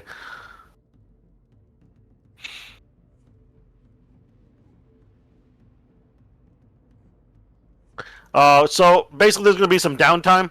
So all of you go ahead and hit the power button to update your skills. Any failed skills will go up 1 to 4 points. And then But yeah, Go ahead Alex just and to put make sure that- that he knows to the party. Yeah, put that text stuff in the Nice Chatterbox or 2020's RP or something. Because that way he sees it later, Mikhail. Because he had to go real fast. Yeah. And he had to leave But early. yeah, Alex just saying this because one, the last he was going to give this sort of like have a deep last opera, but we kind of got pulled out of that right into this Yeah. one. So That's because what happened was there was some explosion which caused a lot of heat and media attention. So they'd pull all you Yeah. Delta Green agents out and just make it an FBI protection kind of thing that's more mundane. So they had to put the family into a the agents were protecting into like an FBI witness protection program that was much more mundane, not being protected by like the program agents, which is Delta Green. it was. To make it look Yeah, no, it more was, on board kind of thing. Because like when a bomb Yeah, goes but off in a no, law office, it's really hard to cover up. You know. Yeah, and Will's dead for now, probably forever. You know, I mean, coming back's not impossible, but it's not really that common. Usually not that good person comes back either. Not very common, and even if you do come back, you're probably going to be missing a lot of sanity. If not, Yeah, other but also worse you're things. probably like it. You would have to work so hard to like have someone come back and be like their former self. Yeah, not even. There's no way. Like Just in yeah, this but I'll say, like, in the you- lore of the game, revival and resurrection's not a thing. This is not Forgotten Realms. Yeah, Anyway, let's move on. I'm about to say, yeah, So, no, let's move on. Let's move on. So, any other last things you want to do in Massachusetts before you guys all drive back to the residences? So let's start with Redbird, since Redbird was already trying to talk. Go ahead. Alex is probably eating, but he probably leaves the same day eventually. At least So get you heads leave the the way same game day. So you leave the same game day in but September. He eats, maybe hangs out with anyone that wants to go with him, but he doesn't really. He's not staying an extra day or so. Okay. What about Yazzie? Snowman. Once he knows he's released, he will pack his bags and get out. Or he'll have Yeah, I back- think you might have taken a book or something from the green box. Did you? I did. Yeah. That cultist guy. Well, a cultist guy, not cultist. Different things. Gerard Morley? But for the book, or for the green box book, was a different book. I just gotta find it. Yeah, I don't know if you took any like particular things from the green box or from this opera. So I was wondering. Yeah. Because this is your first opera, so I wanted to figure out what things you may have took with you, which may have reminded you of your misadventures and investigations over the downtime. Because what I'm going to do is, after I ask you if you do any last things, we're going to do the at-home activities, and then I'll do a little vignette that involves one or more of your characters, kind of thing, in the downtime. And then that will segue into the beginning of the next opera. Okay. It's what I'm going to do for the next hour and a half. Is basically what I'm doing. So yeah, go ahead. It's your turn anyway, Gargamon. So like, were you doing anything particular before leaving, or what? Yeah. I'm gonna go back to the Dark Raven bookstore and to say goodbye to Gerard Morley. All right, you try to go back to where the bookstore is, and you just see a place that says for rent or lease. Okay. You do have a card. Yeah. You got a card too? Yeah, I mean, when Mercury One looks around in his pockets, he seems to have a card that just says Gerard Morley in white print on black background, and there's nothing else on the business I card. forgot to mention. And Allard would Alex also totally took would find some it in his money. wallet too. What was that? Alex totally took some of that rich guy's money. Oh, speaking of that rich guy's money, when you finally get back to the green box and you count it all, it's like $80,000 in hundos. Yeah, I no, Alex shit taking some you of that. not. I shit you not. In real life, I don't know if you guys ever knew this fun fact, but in real life, people who are like millionaires or billionaires tend to walk around with a minimum of like $20,000 to $50,000 Especially- walking around about money. the- Sometimes more. So in the case of this guy, he had About to say, $80,000. I mean, especially if you're like a wizard who, one, thinks he's probably the strongest being on the planet, and two, is insane. he is an insane and poses in front of Learjets or whatever with a guitar. This guy's yeah, but totally no, insane. Even in real life, I'm but- sure he's insane. probably, but no, yeah, But yeah, Alex will, well, agree to split it. yeah, you can get some of the money. I think Probably give Yazzie some would to Yazzie the, get some of the money too. By the way, Snowman, because it's like Only if 80,000. somebody- 80,000. Only if somebody divvied it up to him, because Yeah, he was like Alex kind of, divvies it. Alex divvies it up out of character Swiss. I'm doing this so mechanically. Our next expense is like just taken care of. Well, yeah, Yes, it's one okay of with those things. It's one of those things is that we don't specifically track money very strictly. But yeah, it's assumed that one of your next Yeah. major expenses or something's covered. Yeah, and Alex also give like a small bit to the dentist lady because she scares him. Here's a couple thousand. Please don't murder me, or if you do torture me, make it fast, please. I imagine she takes it. Oh, how sweet! Don't worry. When I kill you, I'll make it fast. Well, painless, just fast. No, she's just down in the basement. You might leave some money out with a Yeah. note for her or something. Yeah, just like a Doing note whatever. for doing you, something. lady, You're or not whatever. sure what she's doing. Yeah, The dental assistant. Alex just like Alex just like leaves her note saying, "Sure, what you're doing on there, but it's probably something important. So here's some money, I guess. I don't know."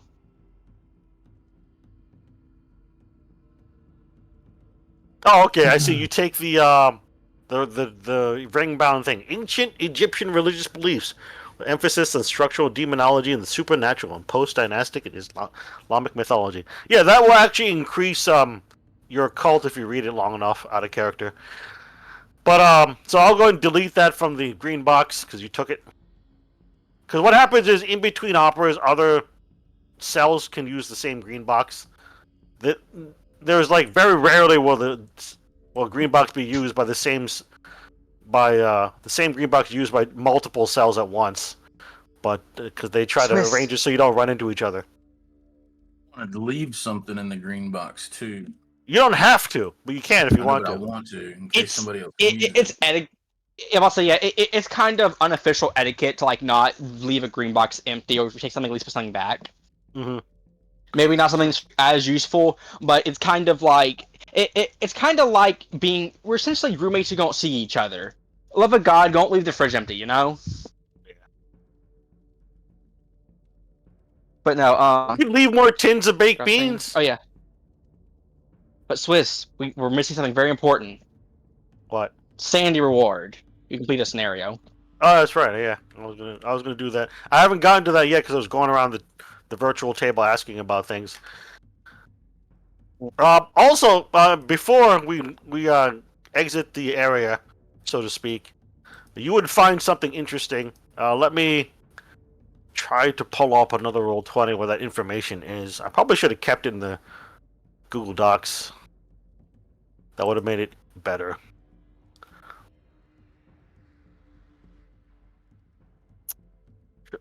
You would have found a couple of other books that was just in the green box that you didn't initially find.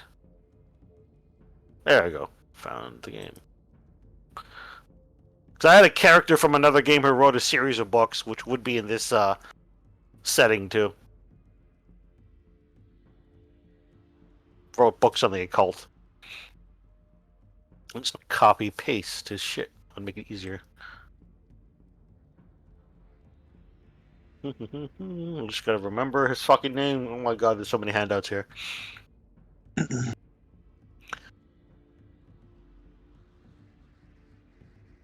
he not here?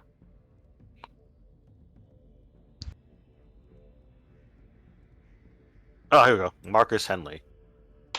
Yeah, I'm just gonna copy paste all this into my ducats. Control A, done. Control C. We'll fix that. Okay, so go ahead and find a place to put this in my Google Doc. Enter. There we go. So you find a book by a Dr. Marcus Henley.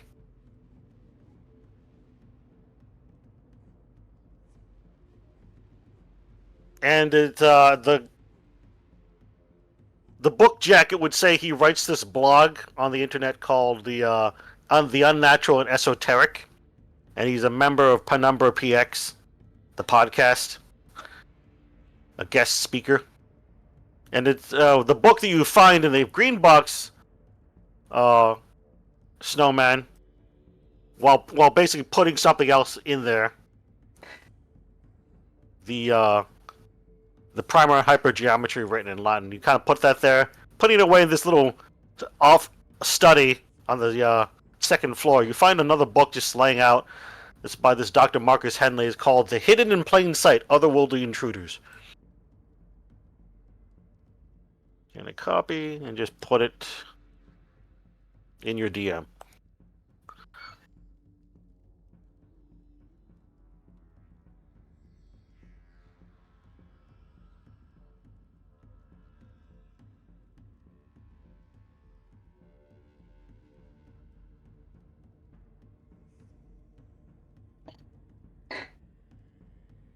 So, whether or not you take the book is up to you, Snowman, and you are muted.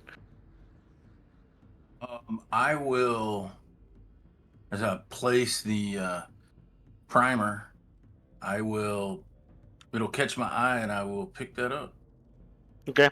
And you'll see at the book jacket, it says, Dr. Marcus Henley is an expert on various subjects, such as writing, blogging, biology, and history, especially cults throughout the ages. And he is a professor at Colorado State.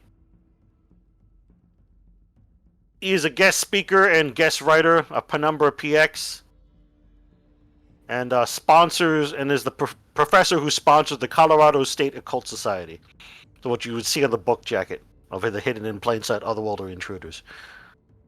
What chance would I have heard of this dude since I work in those areas? That makes sense. Roll an occult check or history or both. You get different results if you succeeded each, or one or the other. And then we'll wrap up this location with any last things. Last things. I rolled a 4. Oh, you rolled a 4. That's not a critical. But yeah, you would have heard of this guy. He seems reputable enough and seems to know what he's talking about. Roll a history, too. You may have, heard of... Okay, yeah. So you definitely know in the community, he seems to be pretty involved in the occult society, especially what he sponsors at the Colorado State University. And doesn't seem to have any, rumors of any wrongdoings he may have done, like he's not known as, a womanizer, for example, or a drunk, or, an asshole of any sort, or breaks any laws. He just seems to be like some professor who writes in blogs and otherwise occasionally talks on a podcast called Penumbra PX. So, so it basically lines up with what the book jacket says. And you would have heard of him already. So you recognize his name and his picture on the book jacket. Which I think I had a picture of him. Maybe I've tried to even attend a seminar of his. Maybe I didn't make it, but... Yeah, you never would have met him in person, but you would have heard of him. So, you make both checks. So yeah, you definitely know he's reputable, and he knows what he's doing. I know exactly what you let me know I know, for sure. Yeah, right? Mm-hmm. It just makes sense, though, because... Yeah. Isn't your character from Colorado? Well, he isn't from Colorado, but he did go to school in Colorado. So, oh, yeah. He did a lot of stuff in the Arizona, New Mexico, Colorado area. And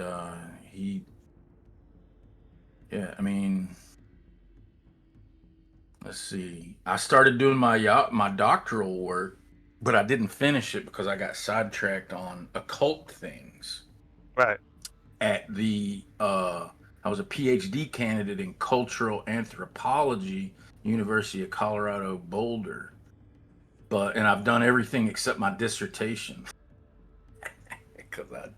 Yeah, you never got around to it. Yeah.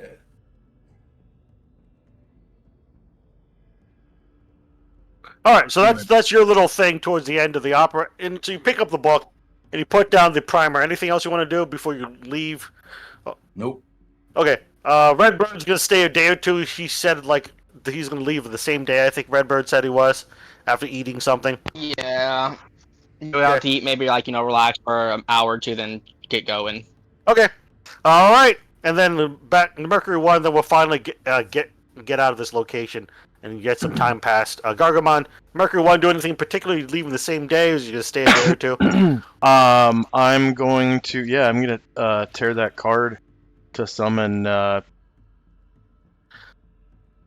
Summon the guy. Okay. summon You Gerard. tear the card while you're standing around in the little shopping mall plaza, like the where shopping center where the shop was, but you didn't see it again because it just says for sale, rent or lease. You tear the card, and then around you, the world seems to swirl and melt away. And then when you blink your eyes, you seem to be in the Dark Raven bookshop.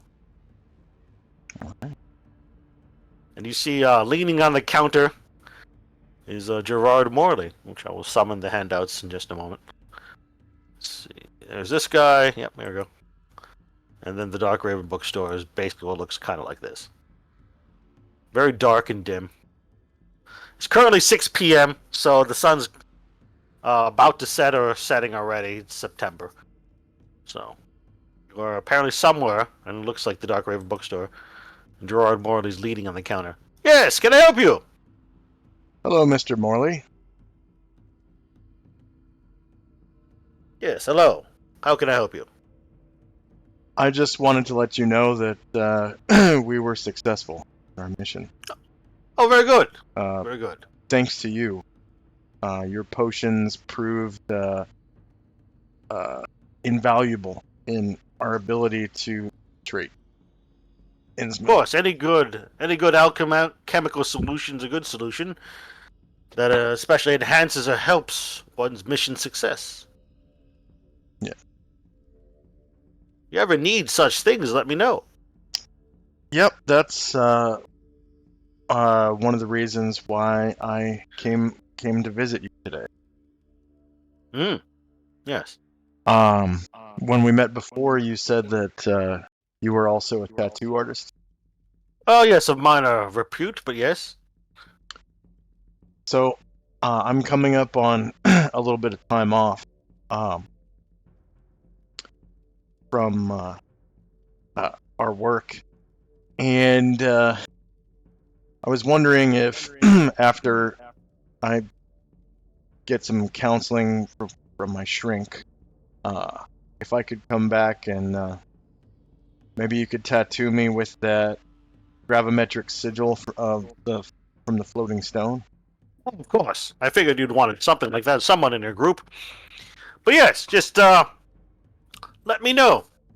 You will just gesture to the card you had ripped in your hand a moment ago, but realizes whole again. Just tear the card when you need to talk to me, and start a tattoo session. All right. The sigil doesn't have to be very large; it just has to be enchanted. Which, of course, any regular tattoo artist could put in, but it wouldn't be quite the same without certain enchantments. Yeah, I figured there'd be something like that. Mhm. All right. And of course, it would be at no charge because you are a member of the program. After all, chasing shadows to make sure the world stays intact. So I would be more than happy to help you for no charge. Right. It would be invaluable not only here but also my civilian job.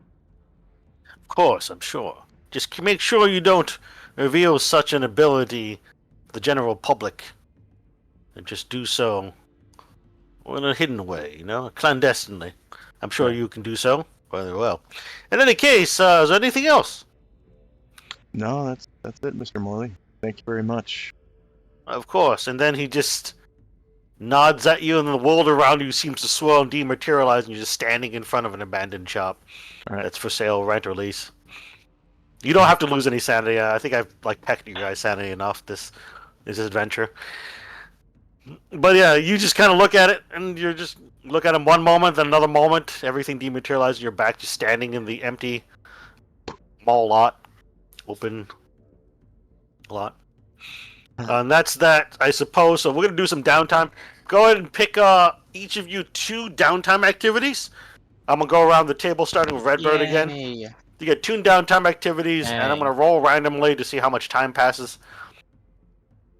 So it's quite a bit of time will pass. 2D, what was it, 3D6 Alex plus 3 months. probably should go to physical therapy for his leg. Jesus Christ, that's a long time. So you guys have nothing to do for like 14 months. Let me just Wow. go and update my page. Could have been longer. Christ.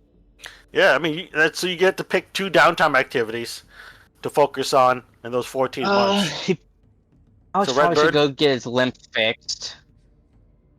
Okay, well, first of all, you said you're going mean, to option? therapy. You can Yeah, do like either. physical You therapy for can the only do leg. 2 things. So you can do mental counseling and mental therapy, behavioral therapy, and then you can do physical therapy to get rid of the limp. So you can do those 2 things. Oh, before I do that, well, how much sanity do we get back for this? Oh yeah, Sanity Award. So I'm gonna put that Because into I game wanna info know notes. that. Put that into game info notes. So roll, but to make it a Sanity Award. Sanity Award for completing Song opera. the opera in Massachusetts. We didn't really save anyone, so I doubt we're getting much bonus sanity there. Well, But it's one of those things where you killed a notorious wizard we, who could have done much worse. I'm about to say, I mean, we still didn't do good. We killed the wizard, and we also messed with plenty of the deep one stuff. So they're You probably killed set back some a deep tiny ones. bit. So I'll say 1d6 plus 1 sanity. I'm supposed to get back to this then before I do anything. So go ahead and roll 'Cause if I 1d6 plus. We have time to go 1. to therapy at all. Yeah, so 1d6 plus 1. 4, not bad, not It's bad. not bad. Each of you roll. So Snowman and Brings me Gargamon, you up also to get 80. 1d6 plus 1 back. I'm going to go ahead and put this into game info notes and just at Mikhail and ask him if he wants me to roll for him. I'm actually back to 80 now. Oh, tough luck. Anyway, yeah, no, I'll go to physical therapy and get rid of his lamp. That may actually be important eventually. Okay.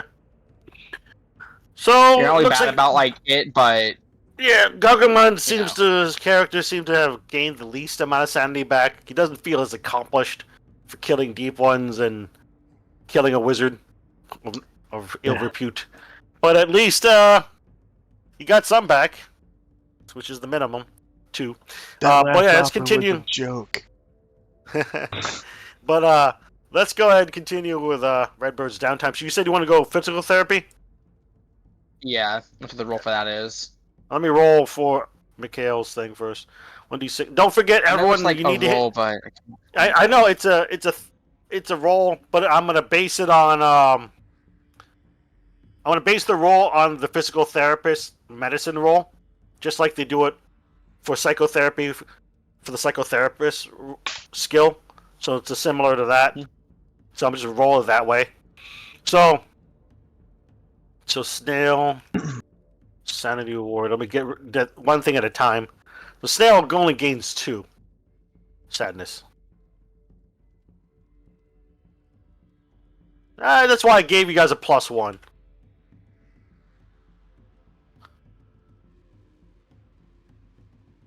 only there was a way to unlearn unnatural. You can't unlearn unnatural. No. You have 11, It's just- so I'm it's actually just- getting to the point where I'm actually knowing stuff and probably shouldn't. Well, I don't want to. You just got it's kind of burned in your brain unnatural at this point. Yeah, it's really one of those things where, like, you know, either you quote unquote get promoted into a handler, or you just go insane if you live long enough. Very few people get promoted to handler. Let me just go and No, tell it's you that. yeah, it's one of those things where it's like 99.9% Delta Green agents die in the field, more or less. All right, so looks like Snail's sanity is 60 now. That's not bad. He did not fail any of his checks, it looks like, unless he already hit the power button before he left. So, anyway, back to you. So I gotta roll the physical therapist medicine roll.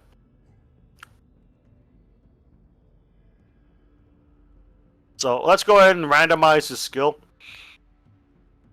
He's gonna have a minimum of 50. So what I'm gonna do is I'm gonna do 2d. Nah, that's too low. 2d8 plus 50.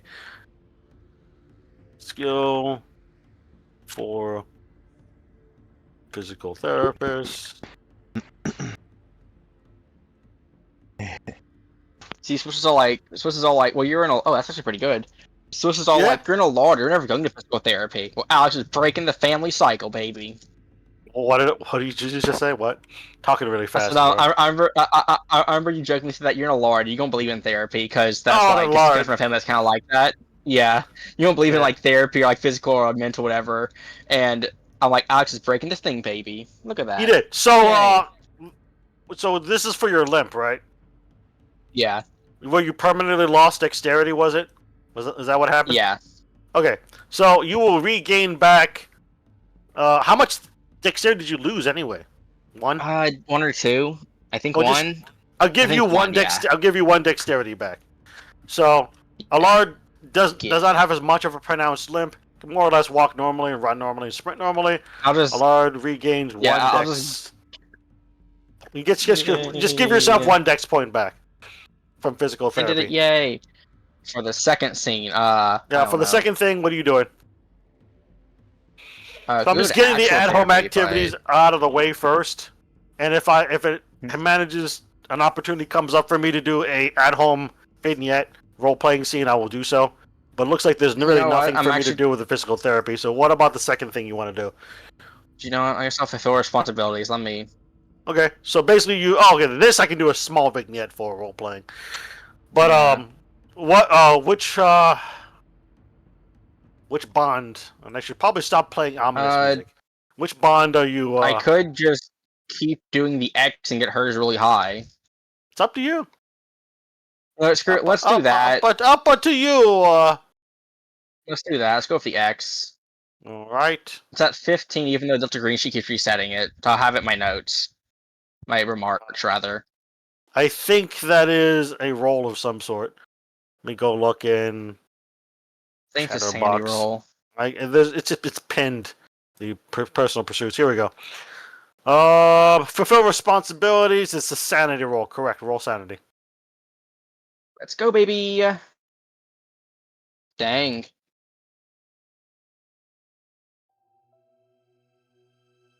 God, there's something wrong with my roll The 20. is it a D4 or D6 to increase? Hold on, let me just hit refresh on my roll 20.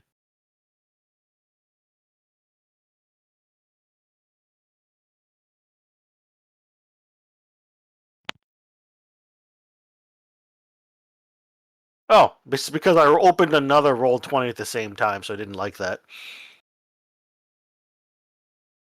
That's why I was messing up. There we go. See, I should get Alex to look into the occult. You can't do a third thing. You can only do two. I'll do it at the same time. I'll read the occult in front of her. No, I won't. No, I think Alex. I'm not sure when or if I'm shutting the whole like doesn't leave a magic thing. Maybe I will eventually, but at least while I have that up, I'm not going to do like occult that much, if at all. All right, so you rolled a 7 sanity. That was a success. It's actually pretty good. It wasn't a crit success, but it was a success nonetheless. Well, let me see what this says here. So, fulfill responsibility. Success is improve a bond by 1d6. So, roll a d6. Not Improve too by bad. 2. All right. So basically, She's at 17 now. let me look at your sheet real fast.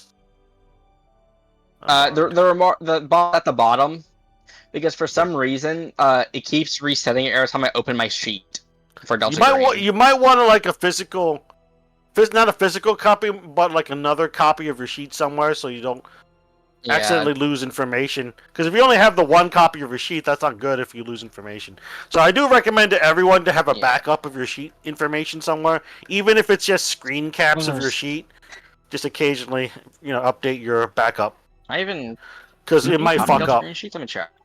You can copy your sheet in your character vault. Yeah, I'm probably gonna do that. Or Then do again, I that. probably should have an actual backup. I that's say not do that in role-play, addition to related. another.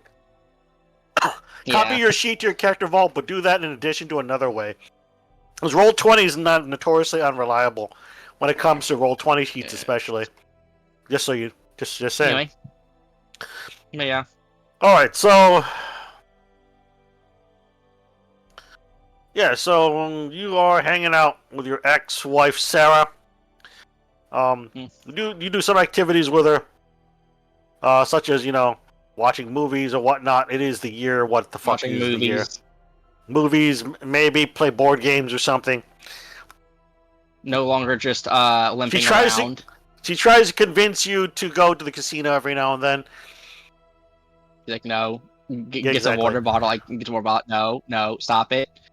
Last time you called me, you literally complained about how you're not sure you can pay rent. Yeah. So this downtime. Wow, it looks like according to my notes, you guys were only doing your last opera from September 5th to September 11th, 2027. So that was a really Yeah. short opera. It wasn't a Yeah. very long It operation was a short at all. opera. It just was a It was lot of very short sessions. opera. Yeah. Yeah, but I'll say it was a very short opera. We just were constantly busy during it. It was Yeah, a you were lot just of constantly busy. exploration. We did a lot of exploration. There was a lot of scenes. We had the It- gas station scene. It we was. had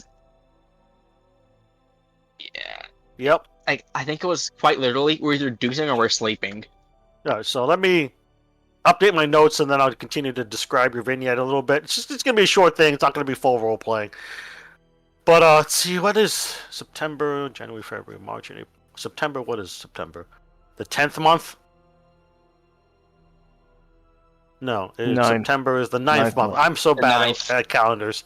Yeah, so it's 9 plus 3 makes it December. That's 11 next. So that would make it October of 2028 when you guys resume on your next thing. October 2028. How long you're. So I'm just writing in notes when the downtime was. September 12th, 2027 to October 2028. Anyway, Wait, so I thought it was over the 14 next- months. Wasn't it? yeah, 14 months. Should Yeah, be November should be. then. Yeah. Should be November? Yeah. I can't do math. Oh, it's in November. You're right. Yeah. Probably hang out around things. Whatever. Who knows? I'm just gonna put it around Thanksgiving just to be funny to mess with Redbird yet again. Because in No, one of the games, I'll- I started his thing around Thanksgiving on like the day before Thanksgiving. His homicide detective Yes. comes up to a weird murder.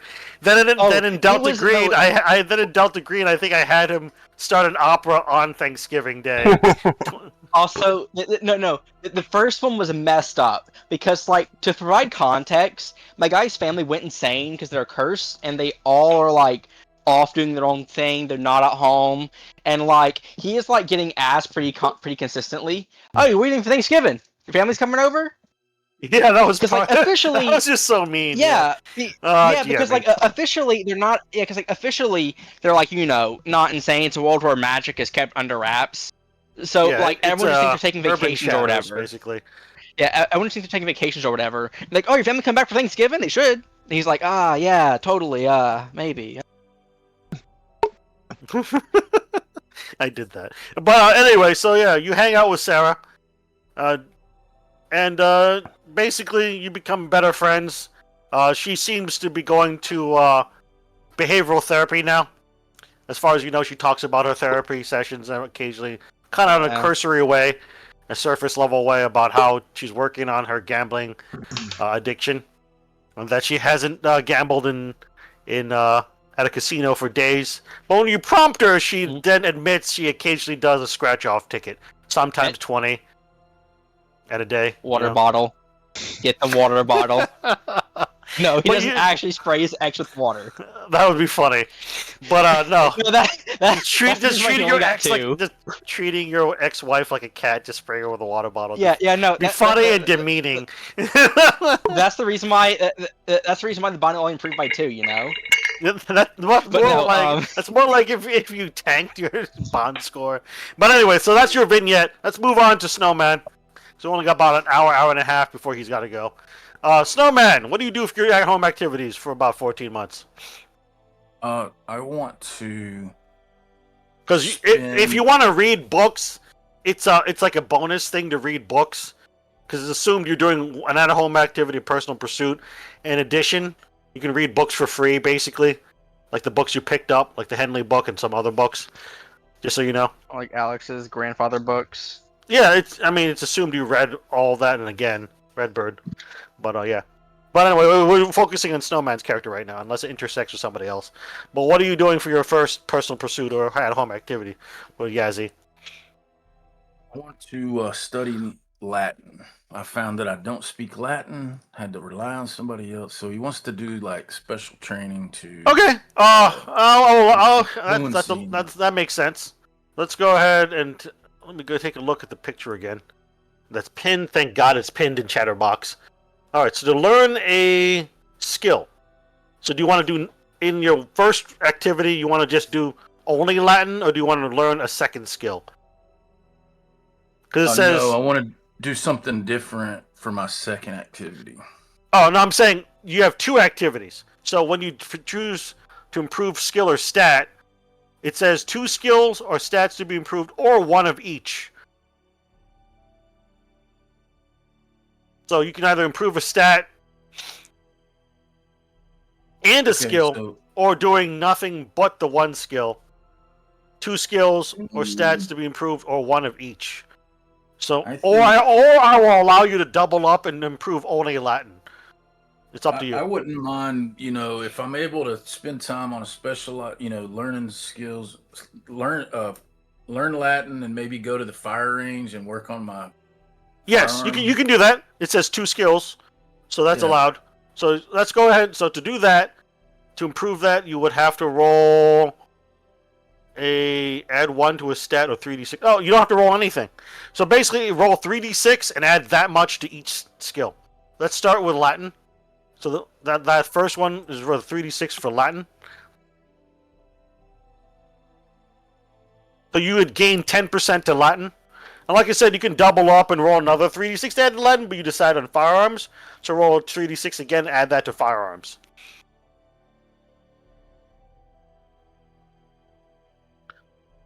So Yazzie trains skills and improves Latin by 10%.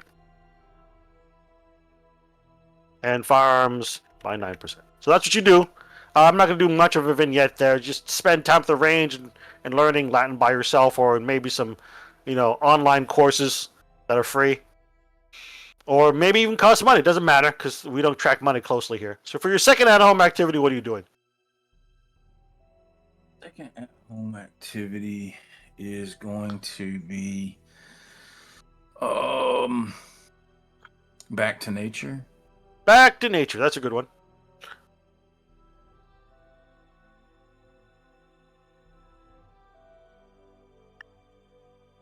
Hold on, I'm typing at Snail real fast.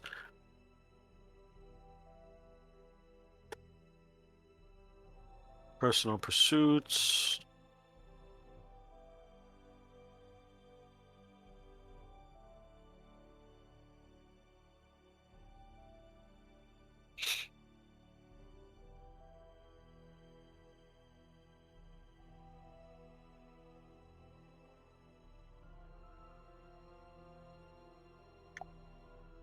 Alright, anyway, so back to you. Let me go look at the thing again. I think this is a skill check or something this time. I believe back to nature is indeed a sanity check. Yeah, roll.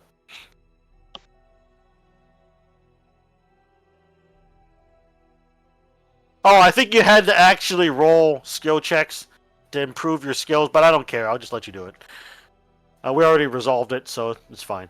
So as for back to nature, that's a sanity check. And it looks like you succeeded. So, sanity check. Success is 1d4 sanity gain. But you have to reduce one of your non-Delta Green bonds by 1. And don't forget, you have to reduce one of your non-Delta Green bonds by 1 again. For, twice. Reduce the non-Delta Green by 1 for each stat or skill increase. Yeah, so basically you have to reduce 3 points worth of non-Delta Green bonds because you did back to nature and then you improved 2 skills. Does that make sense? Yeah. So you can have one bond decrease by 3, or just spread it out on 3 different bonds, or 2 to 1 and then one to another. It's up to you. Just do that in the background. There's really no vignette here. You're just basically hanging out. I also hit a breaking point in that. Did you Did you hit a breaking Opera. point in the opera? Yep. Oh, okay. Then you get one extra disorder, which you can decide what it is.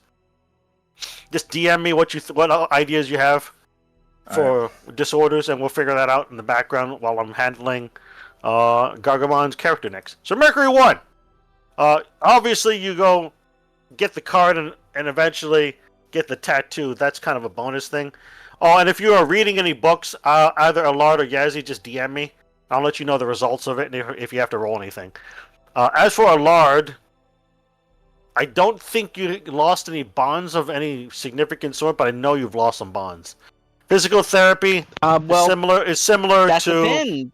No, physical therapy is similar to going to like regular behavioral therapy. So you reduce a non-delta green bond by 1. So you're focusing on the physical therapy Got to it. get rid of the limp. As for fulfilling No, responsibilities, I mean- there's none. So you only lose the 1 no, point. I mean, like, I have lost a bond. Well, actually, it depends. If this bond's lost or not, it's with Sam Butler. It has to be a non-delta green bond. No, I mean, like, that bond's still there, though. Yes, but It's dead, but- it's considered a delta green bond. Got it. You can't cheese the system Oh. to do that. You have to choose some Well, other I know bond which that's not in the bond program. I'm using. So you have I to will, yeah, I got it. deduct a point from one of them. Good try, Redbird. Sorry. I will. Yeah, And your then- bond is inside you. It's in your heart, so to All right. speak. So Sam. As for gone. Mercury Screw 1, Sam, thank he you. left me. Thank you, Gargamon, for typing it out because I was trying to focus on the others. Psychotherapy, go ahead. I do have to roll anything for that. That's me rolling. So I'm going to set the guy's thing at, I think last time I set it at 70 something. So let's find out. Oh my god, this sucks for you. So your therapist dicks around for several months. Gargamon just seems like he's not really there. He just kind of scribbles notes and doesn't really give you good advice. Not really engaged or paying attention. You might even have changed therapists in that time. But either way, it's not going to give you any results. So let's see. Of course, he keeps calling you Gargamon. You don't know who that is. So Mercury 1, your character. Let's see here. Even if it's share therapy, it's very funny. A therapist breaking the fourth wall. That's a special ability. But no, failure. Sharing truthfully, sharing not truthfully. Did you share truthfully or not truthfully? I shared truthfully, yeah. If you shared truthfully on a failure, it says you gain 1 sanity still. Okay. So you still only gain 1 sanity, but there's not as much as it could be. Yeah. Because it would have been a 1d6 gain otherwise. So your therapist is not really paying much attention, but at least has helped you in a very Help me minimal getting it, way. yeah, getting it out. Yeah, just getting it out helps you in a minimal way. And then you can actually have a... So then you do, yeah, that would make sense for your second thing. It would take you a few weeks or a month or more to do a bunch of enchantments on your hypogeometric sigil. Because it's more than just a few hours with BAM and then you're done. He's got to enchant it. Do Yeah. incantations, use like rare oils to rub into the sigil that he just tattooed like a week or two ago, kind of thing. He has to burn like sandalwood and some other shit. You know, it's pretty involved. It takes a couple months or more. So that makes sense. That's your second activity. Do In I any case, he develop also a- teaches you how to use the ability. Alright. So now that it works, basically the only problem is it is a skill check whenever you use it. Yeah. It's an occult skill check. Oh. Right. So just keep that in mind. But you might want to write down it's an occult skill check at plus 20%. Okay. So when you use it at first, because you're still like new at it, he teaches you a few things around the shop.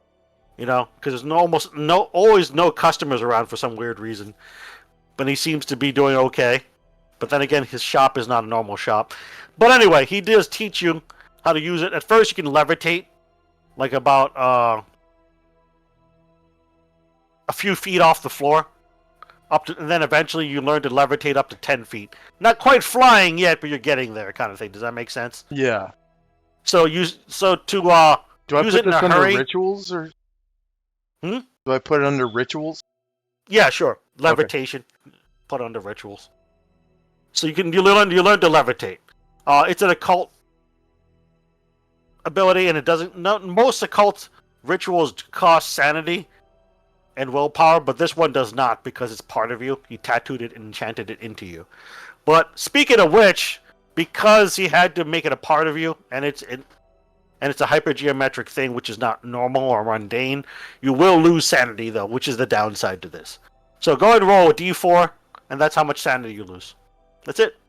And then you gain the ability to levitate up to 10 feet, a few inches up to 10 feet, as long as you make your occult check depending on the situation. So you lose 3 sanity. That's the only downside to this. And because it's like enchantment sessions and tattoo sessions over like a couple months to 3 months, 2 to 3 months, you don't lose anything else like a non-delta green bond or anything. Let me see. The therapy sessions, though, I think might have had a penalty. Let me look. Sharing truthfully. Yes, it does. This one, when you gain the 1 sanity from your therapist, kind of minimally helping you out, and you sharing truthfully, that reduces a non-delta green bond by 1. So in other words, the downsides are lose 1 non-delta green bond by 1, 3 sanity. You gain 1 sanity, so it's kind of cancels out a little bit. A net loss of 2 sanity, and then you gain the ability to levitate. So, Okay. and Morley does warn you: you should not do this in front of mundanes, people who are not initiated into the occult or unnatural, because it may cause them more than the usual psychological distress.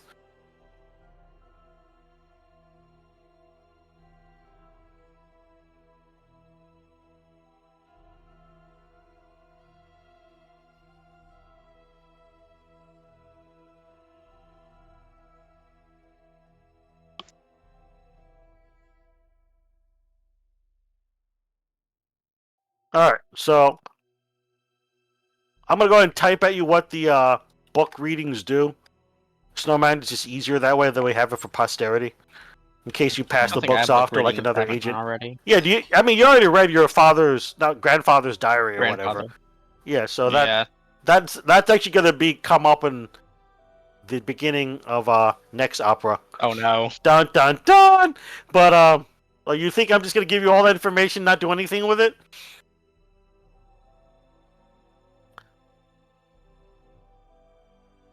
So go ahead and roll 1d8 plus 1.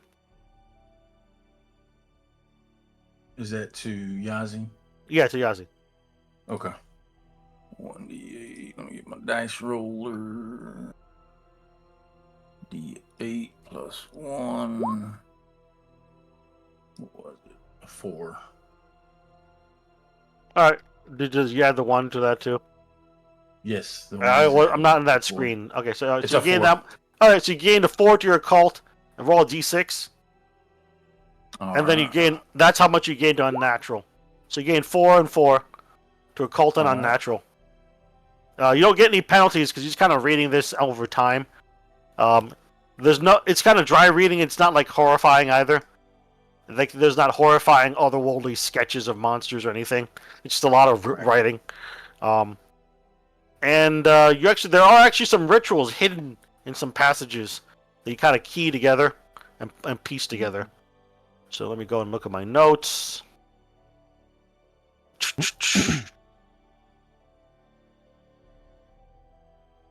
You learn a book from the book, a ritual called the Closing of the Veil. Closing of the Veil.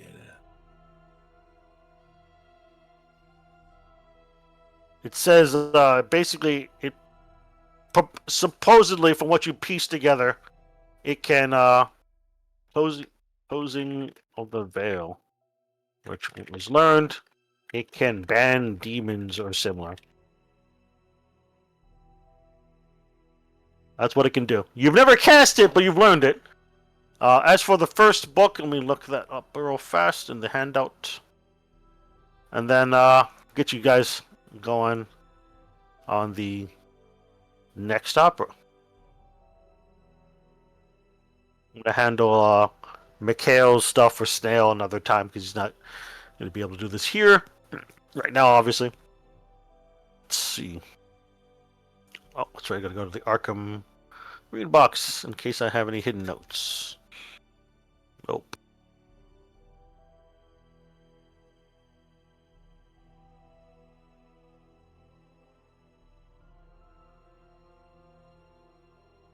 What was his name? Alexander Gerard? Gerard Morley. Gerard Morley.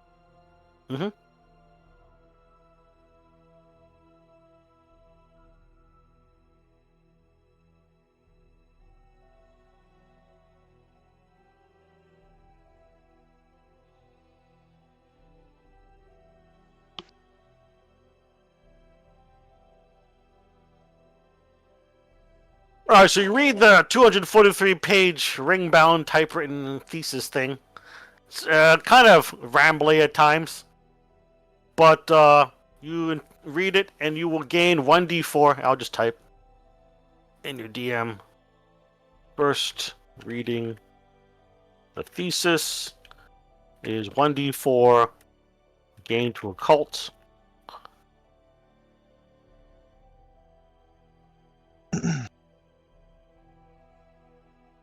So there's that. I don't think there's any hidden rituals in there, but let me look at something real fast. You see, everyone's reading all these books. Alex is reading one thing over and over again. A text from his ex saying that she's pregnant. Oh yeah, in those 14 months, she does actually give birth. So. Oh lord. Okay, I was somewhat Yeah, joking. baby, or what? I'm joking.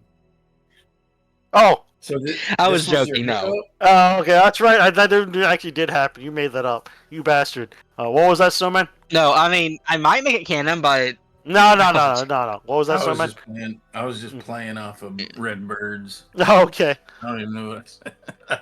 I think I said She was Sam actually Butler's supposed to say she baby, gave birth. but, no, I was just supposed to go with that either. No, I mean, I don't know, maybe. I told with the idea in my head a few times. I haven't anything official yet. Maybe I'll do ice people like, hey, I'm pregnant by the way. I'm like, oh no. Speaking of which, yeah. Not which, but speaking of something else. So back to the book that you were reading, the ancient Egyptian religious beliefs, Yazi would learn 2 rituals from it. You would learn the jackals who live where the sun never rises. It's called Summon the Jackals Who Live Where the Sun Never Rises. I'll just put it in your DM to make it easier. And then a Berber ward of protection. So I'll just kind of bold that, I guess. Easier.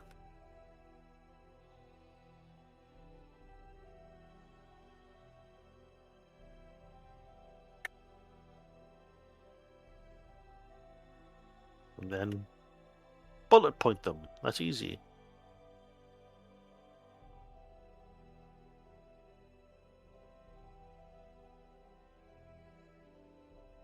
There you go. So you learn those 2 rituals. Summon the jackals who live where the sun never rises, and the Berber Ward of Protection. You notice the Berber Ward of Protection seems to purport to have similar protective facets and abilities as the Elder Sign, but it obviously doesn't look the same. It would look like something else. It didn't describe in the item description what the Berber Protection Ward looks like, but which is assumed it looks like something. Desert Symbole. I don't know what that would be.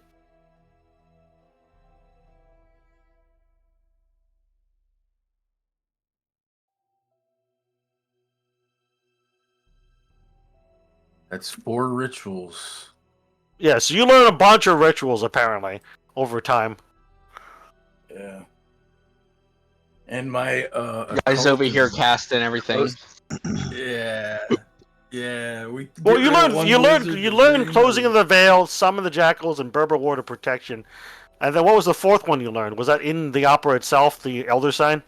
The Elder Sign. Okay, Yeah. cool. All right, anyway, I'll be back in about 2 to 3 minutes. I'm going to take a quick pisser, and then we'll move on to the next opera to get summoned to about 14 game months later in the year 2028. The good news is I can now just tank Sam Butler's bond without any remorse. Yeah. Yeah, You can anybody- start to tank it. Anybody remember what the check was for Elder Sign? Skill check? Occult. Weird. What do you mean a check? Whenever you use it, it's occult plus 20. Oh, occult plus Oh. 20. Yeah. some So you get reason it gave 20% me added. some reason it gave me occult +2. Oh well, Weird. who knows? Mine says on my sheet it says 56%. Is your And occult my 56? cult is 79%. That's crazy. Which of your skills is at 56?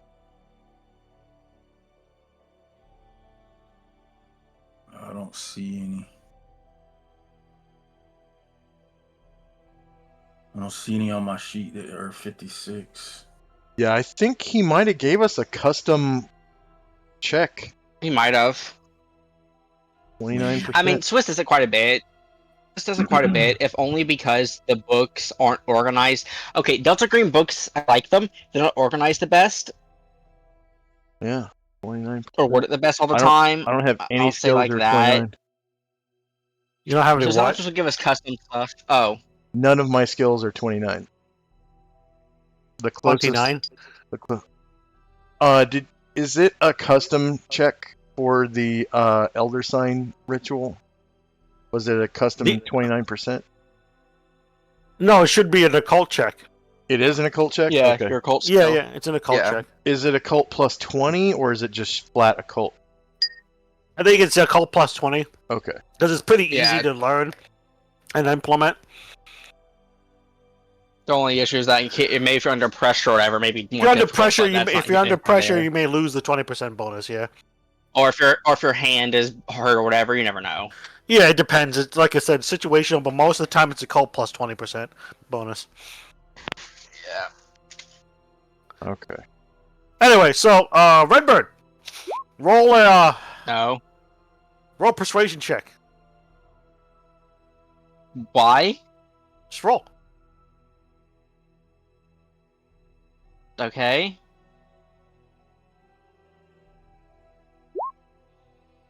You fail. Yeah, I fail. All right, so let's see. What or who am I persuading?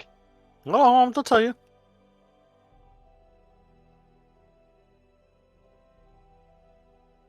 So, under the current administration, they've been making the government more quote unquote efficient. They've decided to target your department and team.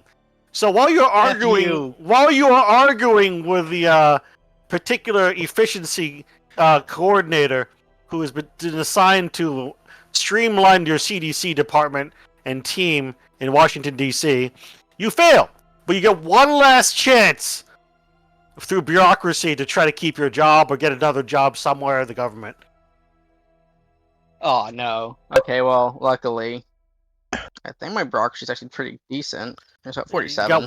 You can't persuade the Doge efficiency coordinator, whatever the fuck they call him, by 2028. But you can try to use bureaucracy to keep your job. Never mind. You took my job. So basically, by early November 2028, you lose your job, and the timeline's up, and they said like you're gonna have to get a new job because the CDC is now being streamlined, and they are having their funding depleted by quite a bit, etc., by executive order and bullshit like that. They're kind of like in real life, but it affects your program character. I can't Now, believe you did this to me. luckily for Yazi, he's not in the government, and neither is Gargamon's character, Mercury One Jesse. He's in the military, and they almost never decrease the military. Well, he's in the military, quote unquote. CIA security He's team. Yeah, that's right. CIA security. This is team, right. actually a pretty big blowback for me. It is because you'll lose sanity too. Dang, you just ruined my life now. I see how it is. There is actually an entry, I believe, from losing sanity for losing your job. I think so. Alex is the type of person who actually cared a lot about that, so he's not going to get a job at a private firm. Start from the bottom, probably. Yeah, unfortunately for you, this is happening. But this is kind of like a reflection of real life, because I just looked it up, and apparently the current administration stays in power until 2029 anyway, so they would still be in power doing such bullshit. So let me look up the things. Hey, it's a good thing you split that $80,000 with the others, right? Little incentive to keep. I mean, you could find it. Financial incentive. Alex isn't broke, but it's No. like he also isn't living in a cheap area, so he needs to find a job pretty soon. Well, you had like a couple months' notice before they started looking into your area and your office to cut it. And Yeah, but exit if from it's like funding. if like anything else from Doge, it was probably just a straight up. By the way, you're gone like a week at a time. It's actually not that bad. It's considered helplessness. So being fired from one's job is 0/1, so roll a sanity check. If you fail, you lose 1. Let's If you see. succeed, you lose nothing. Hey. Okay, so you lose no sanity, but it's still kind of annoying as fuck and life changing. So by November is this 20, adapt to helplessness. no, because you need to lose sanity Oh, and to fail. Yeah. and not hit a breaking point or lose more than 5 points at once or more. That's the only way to adapt. Is each time. And if you failed, Alex gets- that would have counted, yeah. yeah. Because it's only a loss I of 1. imagine Alex gets a job with like a private research firm or something like that. Problem is, that opens less doors. And problem 2, also, you know, he probably didn't get as high as position as he normally got. Probably like So in the guy Washington D.C. area, you could work for everyone's favorite firm. from a Monsanto. No, not the Mo- evil Mock Monsanto. Industries. Evil Monsanto, the other one. Oh, you mean Depending on Monsanto? how you look at it. I'm working for Agrigen. No. You can work for Agrigen. They have a lot of offices in the D.C., Virginia area, Oh, Maryland area. God, he's gonna do It's it. relevant to your skill set. You want to work for Agrigen? He's gonna do it partially because at the very least, it's probably a good idea to like keep an eye on them. It's easier to do that inside. Well, you know that there's something corrupt and weird and unnatural about Agrigen. Obviously, not every part of Yeah. Agrigen is corrupted, but there's something about them where they have lizard people in suits. Honestly, It's just weird. I kind of it wouldn't be surprise me if like Alex got fired. He got a message from someone. Hey, work for Agrigen. Just do it. Keep an eye on him for him, please. Well, Thank see, you. Bye. get no contact from the program or your handler Dillinger for all 14 months, so it's really up to you if you want to work. You know, for Agrigen. yeah, but no, I mean, Alex does, but probably he probably gets paid more, honestly. Yeah, you so would get paid issue probably is over that- 150K a year plus benefits. Yeah, A housing it's probably allowance. not. Yeah, it's probably not as prestigious, and I also obviously probably do not. I can't just go into other government areas anymore. You know. You can't. Yeah, you just don't have free reign to just go to government areas and be like, "This is a CDC issue." But anyway, Yeah. Keep him old badge. Screw him. Yeah. Keep the old badge. That might still be helpful. It's not like it has an expiration date on, it, as far as I remember. Also, it's not like everyone's gonna check. yeah, They're not gonna everyone's gonna scan it. check See, in detail. Actually, your account. Yeah. But anyway, now we're gonna segue into the next opera. You all get an encrypted email on a throwaway email account. That's like Grillinger666 at mail.com or something.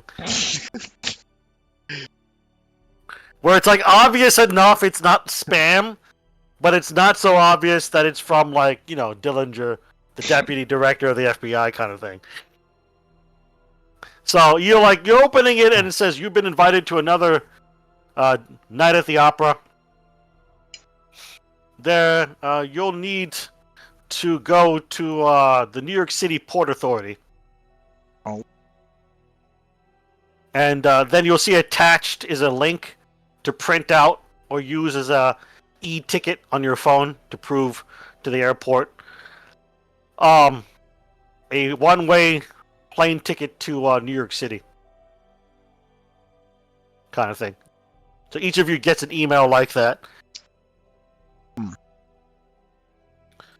So yeah, it is currently it's currently the night of. Give me a moment. I'm gonna fucking Google something real fast. I don't memorize calendar things. It is the day right before Thanksgiving. Yes, I did it again. Thanksgiving. When's Thanksgiving in 2028? Tell me more.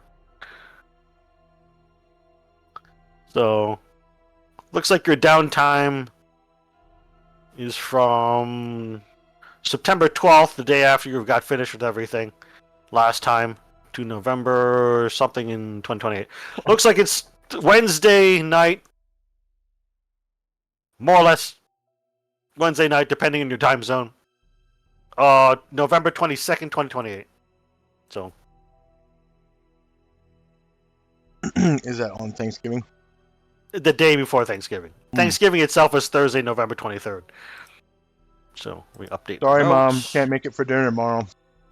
Sorry, Mom. Can't make it for dinner. Gotta kill people. Mom, look, I know I said I would, but Mom, he called me. The government man called me. Man. So, yeah, your Mom, flight. I'm sorry. Anyway, Alpha Red stuff. Alpha Red stuff. So it is Wednesday, November 22nd, 2028. It's 9 p.m. Eastern time when you get this email, each of you simultaneously. Now keep in mind, each of you has a phone number of one of the burners of all the other cell members. So you could have called each other if you really wanted to at about this day or during the 14-month downtime. So before we move on, did any of you contact each other or just all went like silent during the 14 months? Alex wouldn't contact them accept any calls from them. Okay, what about Yazzie? I'm sorry, Redbird, go ahead and finish. I said Alex's reasoning is that technically we're supposed to like not contact each other, but it's one of those things where like they really only care if it causes a problem. But Alex took it for the rules, so. Okay, what about Yazzie? Did he try to contact any of the others by Werner phone during the 14 months, or did Yazzie just kind of not talk to anybody? Yes? Yes. He Who did kept you trying to contact? reach out to Dr. Allard to tell him all the stuff he was learning in these books, but his text just kept going through and left on. Oh, it depends. Did Maybe. Yazzie would have He sent would've you text?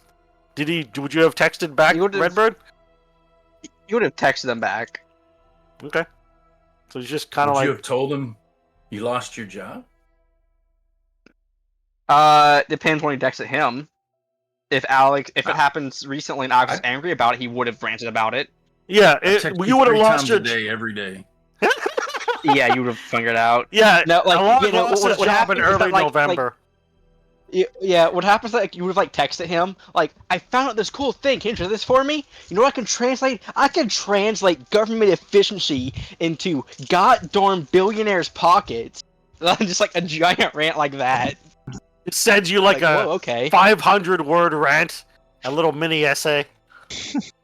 I All may text. have called some 22-year-old loser, like, some ungrateful, some bad names. At least I've done more in life than him. His username is literally the big dog 42. He says 42 because 420 was stolen. Anyway, so does Jesse Navarra, aka Mercury One, contact the others during the 14-month downtime? Yeah, he would try to call Yazzie on Yazzie's birthday, but Yazzie was probably going back to nature at that time, I'm guessing, and probably wouldn't answer. I don't know. You actually even know when his birthday is? I don't know. Do I? October 10th, 1968. There we go. All right, so you would have 59 called years him. old. You would have called him in October, the first time, and he was at the time at the gun range or something. So, yeah, he would have picked up. You can have a short conversation. Pew pew. So. Yeah, he'd answer. No, because you have to remember, from September 2027 to November 2028, he had 2 birthdays. So let's do the quick vignette where you answer the first time you're getting out of the gun range. You're like in the locker room when you get a phone call on your burner phone, and you're not sure who it is, but you think it's important. So you pick up, Yazzie. You got him. Happy birthday, Yazzie. What is it? 51? Hey.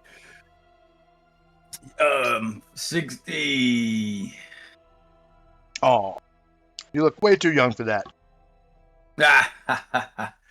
Well, you really inspired me with, your skills with the firearm. So I've been at the firearm range even today trying to get a little bit better just in case Oh, good. something happens. I want to be able to have your back better than. Hopefully, you're wearing your plate carrier when you're practicing.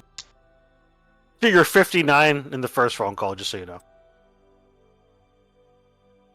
Oh, If- I was yeah. 59 on my sheet. Yeah. Well, then because it was September 2027 when the last opera was. If you were born in October 1968, you would be 59 the first phone call, then 60 the second phone call. Does that Okay. make any sense? I miscalculated then. It's okay. no, Let's that's continue. fine. Yeah. Okay. Yeah. 59. I'm almost 60. I'm almost old. So anyway, did you say something? I got lost. I lost track. Oh, I said, hopefully you've been wearing your plate carrier while you've been shooting for good practice. Oh, I just leave my plates in the kitchen. No, Like, Yeah, I'm not sure what you're talking about. Plate Yazzie, carrier. I mean your ballistic vest that we got from the National Guard. Oh, Armory. I'm supposed. Oh, okay. All right. Going forward. You got to train as you fight. Well, I've been spending a lot of time learning about some I don't want to bore you. Educational side stuff. But thank you. I will remember that. Yeah, I've been. Well, thanks for calling, man. Yeah, happy birthday. Just wanted to say what's up and see how you're doing. No, yeah, thank you for checking in on me. Yeah, I've been really just focused on the, some learning, some study. Been trying to interact a little bit with, Dr. Allard. But yeah, no, man, I'm sorry I hadn't really reached out. I just figured you was probably killing shit because you're good at that. The way you took off that dude's head, almost. Oh my God. Yeah, I thought I was gonna lose some sanity over that. I thought maybe it'd be a good Might idea have. to finish the job. But anyway, man. Well, hey, man, is there anything else, man? I got a date with the hot chick, man. She's freaking No, that's got about a it, smoking man. hot body. Have a good And, party and I picked- happy Picked birthday. up some good wacky tobacco. Yeah, Oh. we're gonna go party. We're gonna smoke a little bit of green, All right, don't Hell inhale. yeah. And she's a teacher. She's a TA at the college. She's trying to, Anyway, okay, man. Thank you, man. Yeah, have a good one. All right. Click. And then fast forward another year. He calls you up again. This time you're like out in camping or whatever, back to nature. It's your Yeah. birthday. Again, now you're 60, and you get a call on a burner. You suspect it might be one of your friends, from the program. You got him.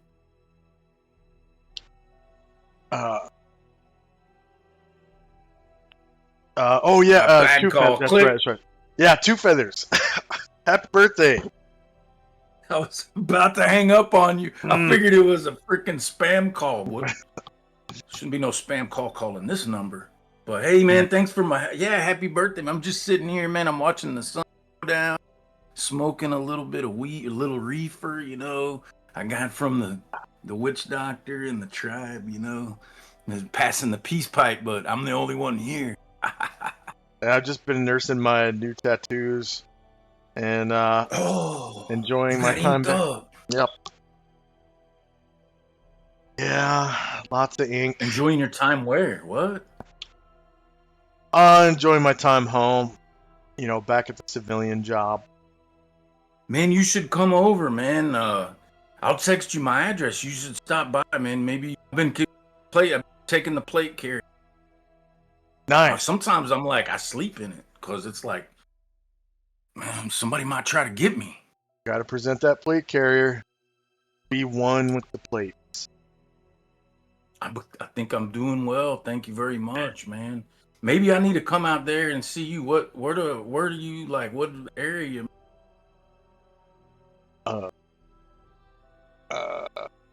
You don't have to tell me. You don't. You know what? I don't want to know. I don't want people showing up at my door, threatening to cut my balls off because I don't tell them where you live. Now, you know what? Fuck that shit, man. You can come see me anytime. We'll smoke the reef. All right. Happy birthday, man! And Man, hey, thank don't you, man. don't 60. in, don't inhale. Right, don't inhale. Have a,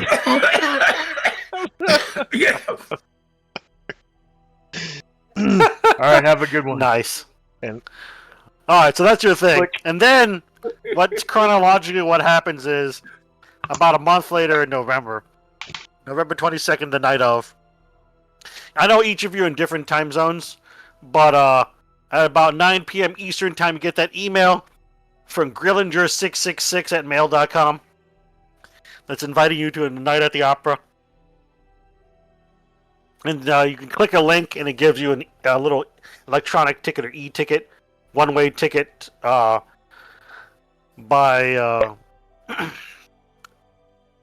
an airline to JFK Airport in New York City.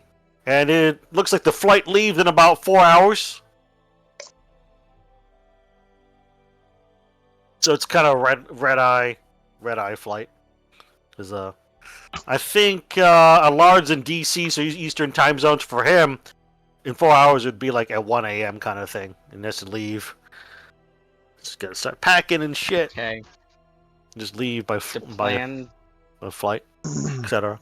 The plan Now, to clone that guy's high school bully is put on Now, hold. keep in mind, because this is a commercial business class flight, you can't pack everything you want unless you want to be found by the TSA. Yeah. Can I maybe pack some armor? Yeah, armor is not illegal. Yeah. Got it. I can pack Armor my is only but- armor is only illegal if it's used in the conduction of a felony. Then it's an additional felony. That's how that works.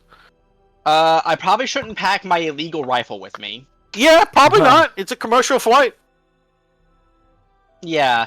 So no, I'll just take the armor and my Alex's legal gun, which is a light rifle and a Glock. So. Yeah, you can like pass off the rifle as like a hunting rifle of some sort. Yeah, it's a light rifle. It's like it's like a longer. It's. Yeah, I it's like- understand. it's like I a understand what D12 rifles are. long. I understand what rifles are. Yeah. No, but I'm just saying you just can't pack everything you Yeah. want, and to all players. Can just you so they know. imagine some nut shows up to the something to the airport? Sir, why are you dressed in like army military gear with an LMG? Hunting. he hunts deer with a light machine gun. I'm hunting But anyway, tail with- Machine gun, sir. I'm trying to kill all the deer. Look, I'm a Kill bad all shot. the I missed a deer. lot, okay? I'm a Ah, bad shot. I'm hunting Taoist. Ha Oh my god.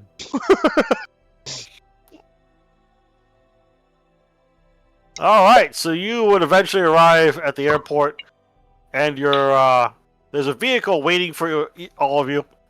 It looks like an Uber at the airport, and it takes you to the Port Authority. Well, let me look at the map. I think the Port Authority is on the Manhattan map. Or is it in Brooklyn? I forgot. I haven't been to New York City in a while. There's a Brooklyn Bridge, City Hall. We'll just say it takes you to a hotel first. That makes more sense. So the airport, I think, is in a different borough than Manhattan, if I recall offhand.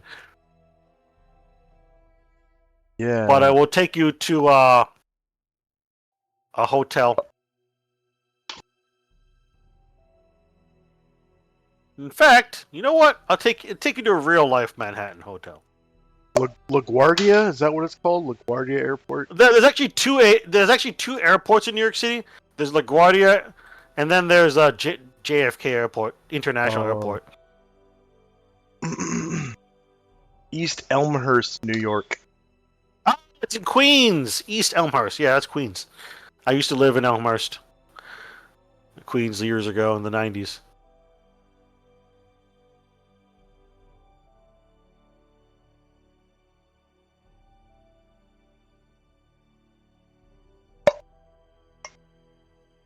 So Good basically, your Uber van takes you to the the Manhattan at Times Square Hotel. It's called the Manhattan Hotel. Let's see here. Here we go. Here's a picture. Website, if I can get this fucking website URL. The hell? JFK is also in Queens. Yeah, I guess it's because Queens is the largest borough. So it's kind of Oh. threw both of them there. So, your investigators are brought initially to the Manhattan Hotel. So I put that in game info notes. You can just look at it. It's actually a pretty fancy hotel. It is near at Times Square.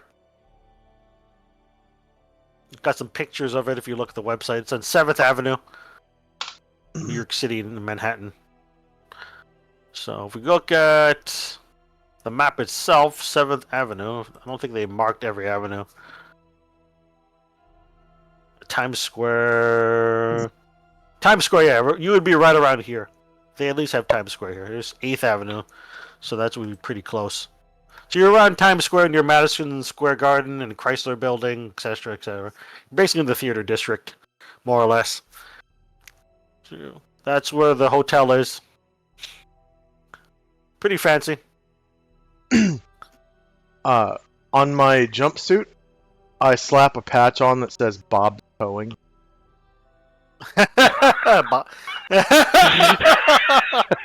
Yes. So I look like a well-dressed tow truck driver, like a tow truck driver that just started his job, because my jumpsuit is clean. There's like no tears, oil. Yeah, no tears or oil or anything. That's funny. That is funny. Hey, it'll help you blend in more or less. Kind of, yeah.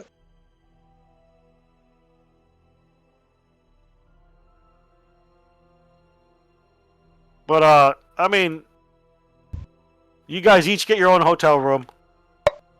Fuck you, Nitro. It says the picture's too big. Can't do this simple copy and paste. I have to screen cap it probably as a dirty copy paste.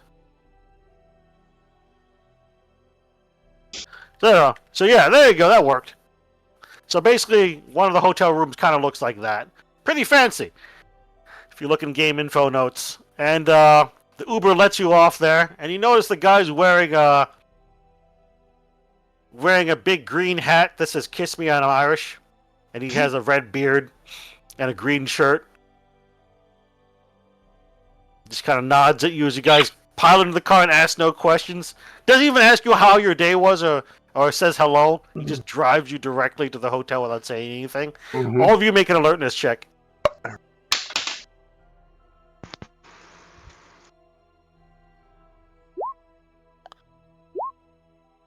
Damn, did everyone fail? Up to you, Mercury 1. My alertness did go up. Let's see. Hey, Okay, good job. So none of you are really paying attention. The city of New York is pretty crowded and noisy. Has a lot of stimulation in the forms of noise, lights, this and that, sightseeing, sounds, smells. But the only one that kind of zooms in on this and realizes it pretty quickly is Mercury 1 notices, because it makes sense for his character anyway. He notices he has a hidden, like, not just one, but 2 pistols under his jacket in the November cold. He's got like a parka on, and under his partially zipped up parka, he's got 2 shoulder holstered pistols. All right, Probably 9mm or something. I'm gonna sit right behind him, so if he tries anything funny, I can wrap his ass up in his seatbelt and choke him out. Sounds like a very John Wick thing to do. But no, during the entire silent car ride, he doesn't say or do anything hostile. He just wears his funny hat and his green parka and green shirt and lets you out at your destination. Just kind of grunts when he pulls up to the front of the Manhattan Hotel. Doesn't even help you with your bags. I wouldn't expect it. Not in New York. Yeah, actually. Yeah. But yeah, he just kind of lets you guys out by pressing a button and the van door slides aside, and then he pops the trunk and just sits there, staring off in the distance. Yeah, I'm gonna grab my Otherwise, bag. nothing else seems very odd about this guy that Mercury 1 can detect. It's just, he just has 2 pistols for some reason. And you have a suspicion he might be part of the program, or he might be a Delta Green friendly. Yeah, that's what I'm Uh, thinking. He's a DG friendly. Mm-hmm. Anyway, so you guys get set up in your rooms. Get your little key cards at the front desk. No issue. You notice each of you has a key card. Like, you come in and you try to ask them. Check If in. you try to ask them, try to check in under your own names or anything. That doesn't happen because instead the receptionist looks at you as if she seems to recognize you somehow. I don't even Maybe give she's- her, Jesse. That's not. I give. Remember when Kim Cipher? She gave me the name Johnny Hernandez. That's the name I try Yeah. to check in with. Yeah, you try to check in with Johnny Hernandez, and you actually find that as you're walking up Mercury 1 walks up. The receptionist, she looks at you and says, "Oh, you must be Mr. Hernandez." And she That's smiles, that whole customer service smile. Yeah, I'm here to check in, Johnny Hernandez. She gives you a key card, says that you're checked in for the next week, and that you don't have to check out until noontime of 7 days from now. She gives you a few things, that the disclosures, and then Yeah, looks remember at that. the others. Johnny Hernandez, Bob's going. Yeah, of course. And she gives you a key card and then tells you about how breakfast is served when and bullshit like that. Continental as for- breakfast. Say what? Continental breakfast. Yes, Waffles and continental breakfast. Fake scrambled eggs. Honestly, if we're looking at the cost of eggs today, Gargamon, Well, can you no, imagine it's the like cost egg, of eggs in 2028. egg beaters. It's like half the price because they use the worst, like all the rejected eggs. That's what they Oh, use for yeah. egg beaters. That's why That's egg right. beaters. That's why you can still go to McDonald's, right, and get an egg McMuffin or whatever for the same price it always was, because they don't actually use eggs. It's egg beaters and some other. That's fair. Anyway, so when she is just checking in Dr. Allard, he realizes that she refers to him not as Dr. Alexander Allard or anything, but as Dr. Noah Williams. You might want to write that down, Redbird. Now put that in Noah roll 20. Williams. Noah Williams. Oh yes, Dr. Noah Williams. Here's her key card. She just, gives you all the papers and Okay, stuff let you me load need. this Has you on. sign your name on the little electronic keypad.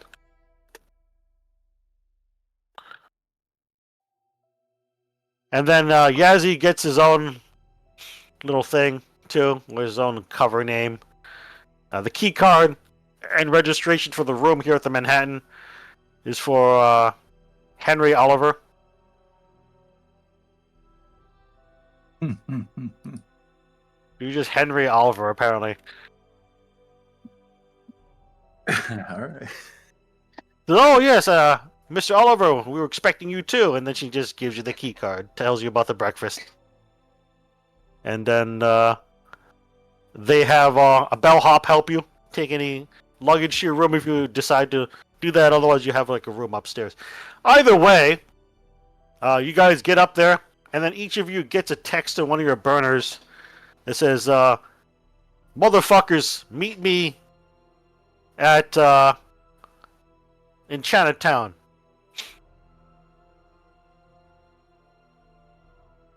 And it gives you an address.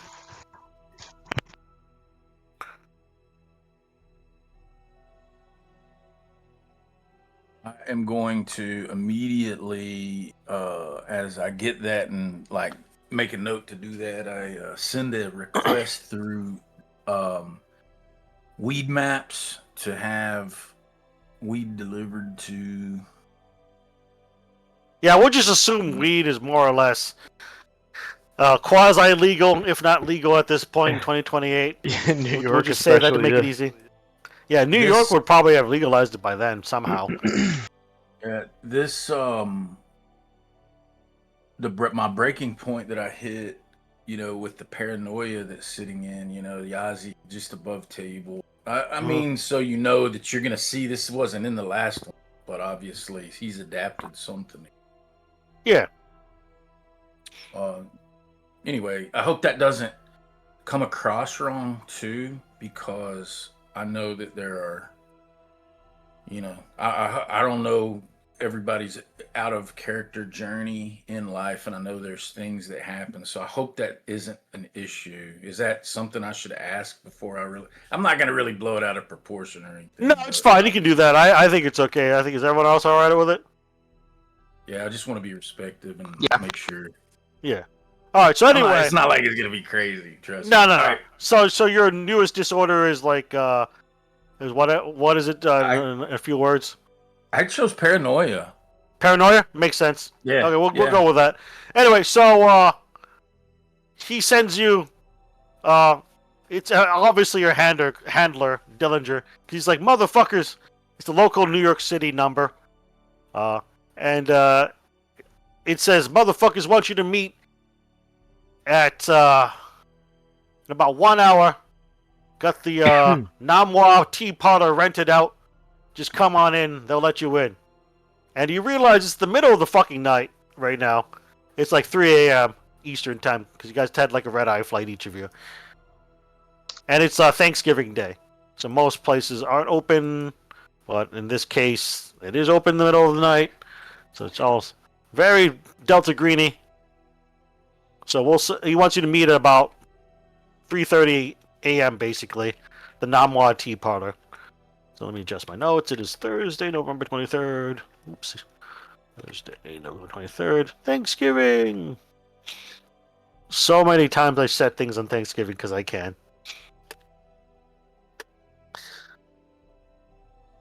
So he wants you to meet in Chinatown. It's partly cloudy right now. And dry. Light wind. And if you are curious of what the Namwa Tea Parlor is, in case you forgot from the last time your characters were there, I'll post that in the game info notes.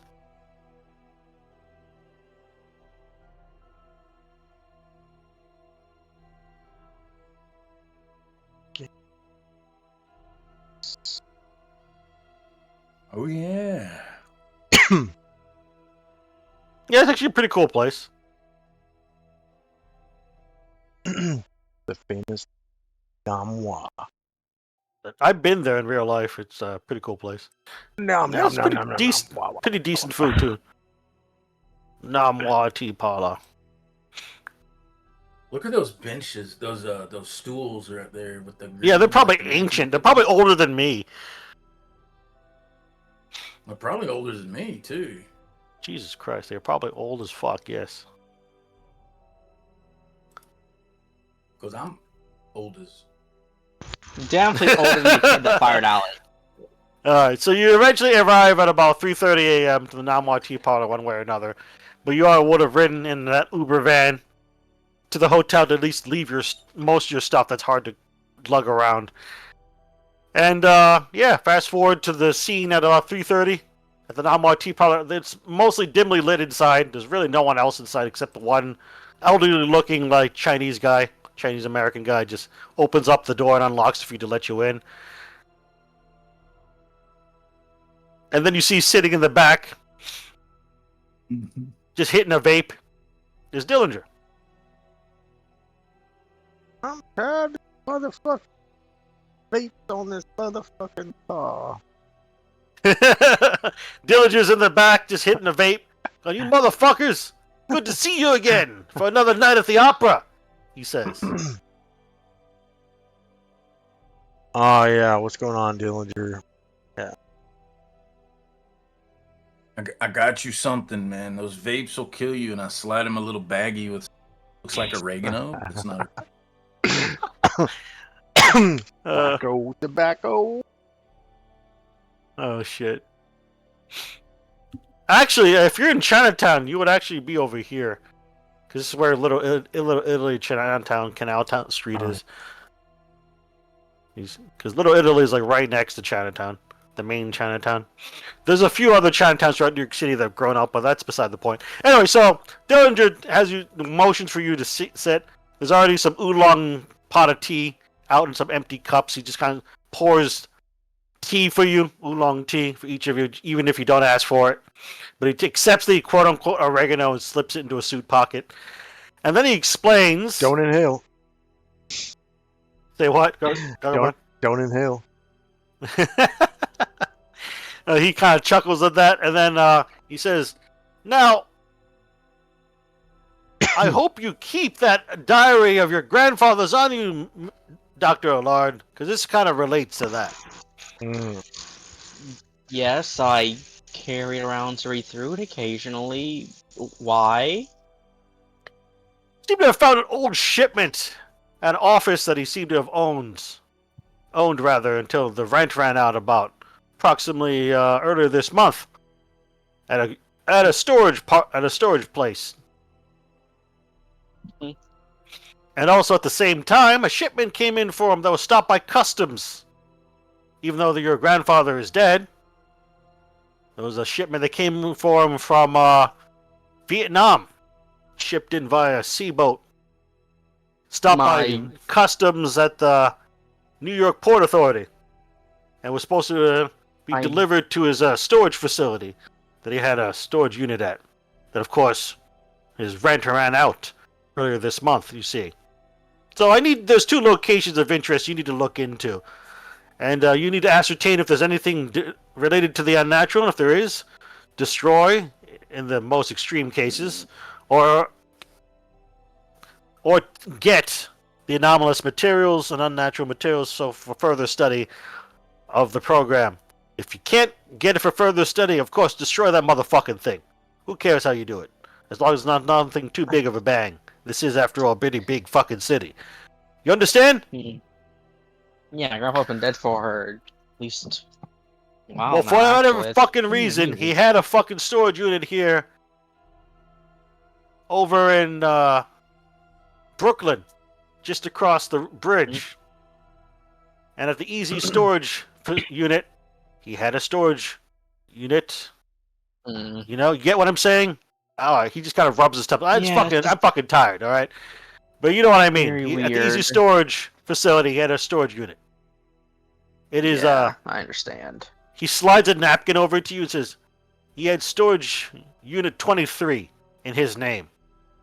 Now, you can obviously say something along the lines of, "Oh, I'm his grandson, you know, I need to take a look in there." Or maybe even pose as him for all I fucking care. Just get access to his storage unit and see what it's in there before they start picking it apart for probably anomalous materials. And then, of course, this other shipment coming in from Vietnam. I'm not sure how you're going to acquire or get into that. Maybe you can do it surreptitiously. Maybe you can do it officially, you know, without too much attention. Well, but figure it out. I would potentially... normally I would suggest maybe using my CDC badge, but... Look, the government being a fucking dickhole is not really my responsibility. It just fucking happens, okay? Just fucking deal with it. As Alex to make his points to like show to his other, his other teammates, because he told Yaz to do this, but I don't. By the sound of it, it's not like Mercury 1 and Alex kept in touch that much. Take out his new Agrogen employee ID. Agrogen employee ID. He works at Agrogen now, apparently. Yeah, is what your character would learn. Yes, and you would probably know this one means that Alex can get into action stuff probably a lot easier now. But two, very unfortunately, governmental powers for him are non-existent now. Yeah, you probably got connections. Yeah. I probably do, but that's that's really checks. big That's not just well. Before Dillinger goes, he'll say, "So, question: before you leave, is this entire place DG friendly or?" What, this parlor? Yeah, of course it is. And got it. And then I'm not gonna bother speaking in code then to my teammates when we talk about this. Well, this entire place is basically closed until 11 a.m. or so to the public. Thanksgiving hours. Yeah. So you can do whatever you need here. This isn't a green box per se, but it is a friendly area. The program. Yeah. Well, Very Sorry, man, we trying concerned to though. say- My hold on. grandfather. Hold on, Snowman, were you trying to say something?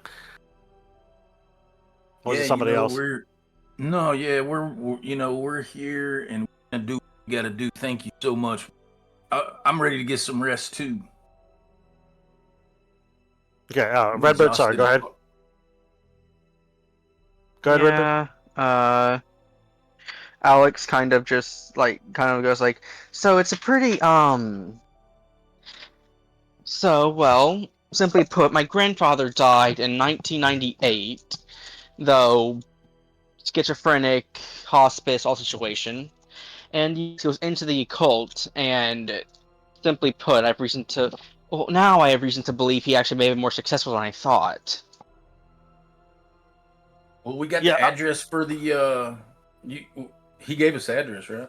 Yeah, on the little the napkin, yeah. on the napkin it says Storage Unit 23, Easy Storage Facility. Has the address of a fictional storage facility in Brooklyn. As in, it doesn't Anyway, exist in real life, so I don't have real life pictures. But yeah, it's just of a facility. You have the address, you have the storage unit number, and you have the full name of his grandfather, which I forgot offhand. Well, shoot, we can Henry go check this Robinson out and be done before Allard. breakfast. I don't know his name. I'm not sure if that's going to be necessarily too easy. You see, well, do any of y'all know anything about something by the name of Hashtar? That's the thing that Alex's grandfather mentioned in the journal. What do you mention in the journal again? Say again. Let me just copy and paste it. Yeah, it's probably easier. But just so you know, You. the Easy Storage Facility is a 24-hour facility. I'll just go ahead and type that in. I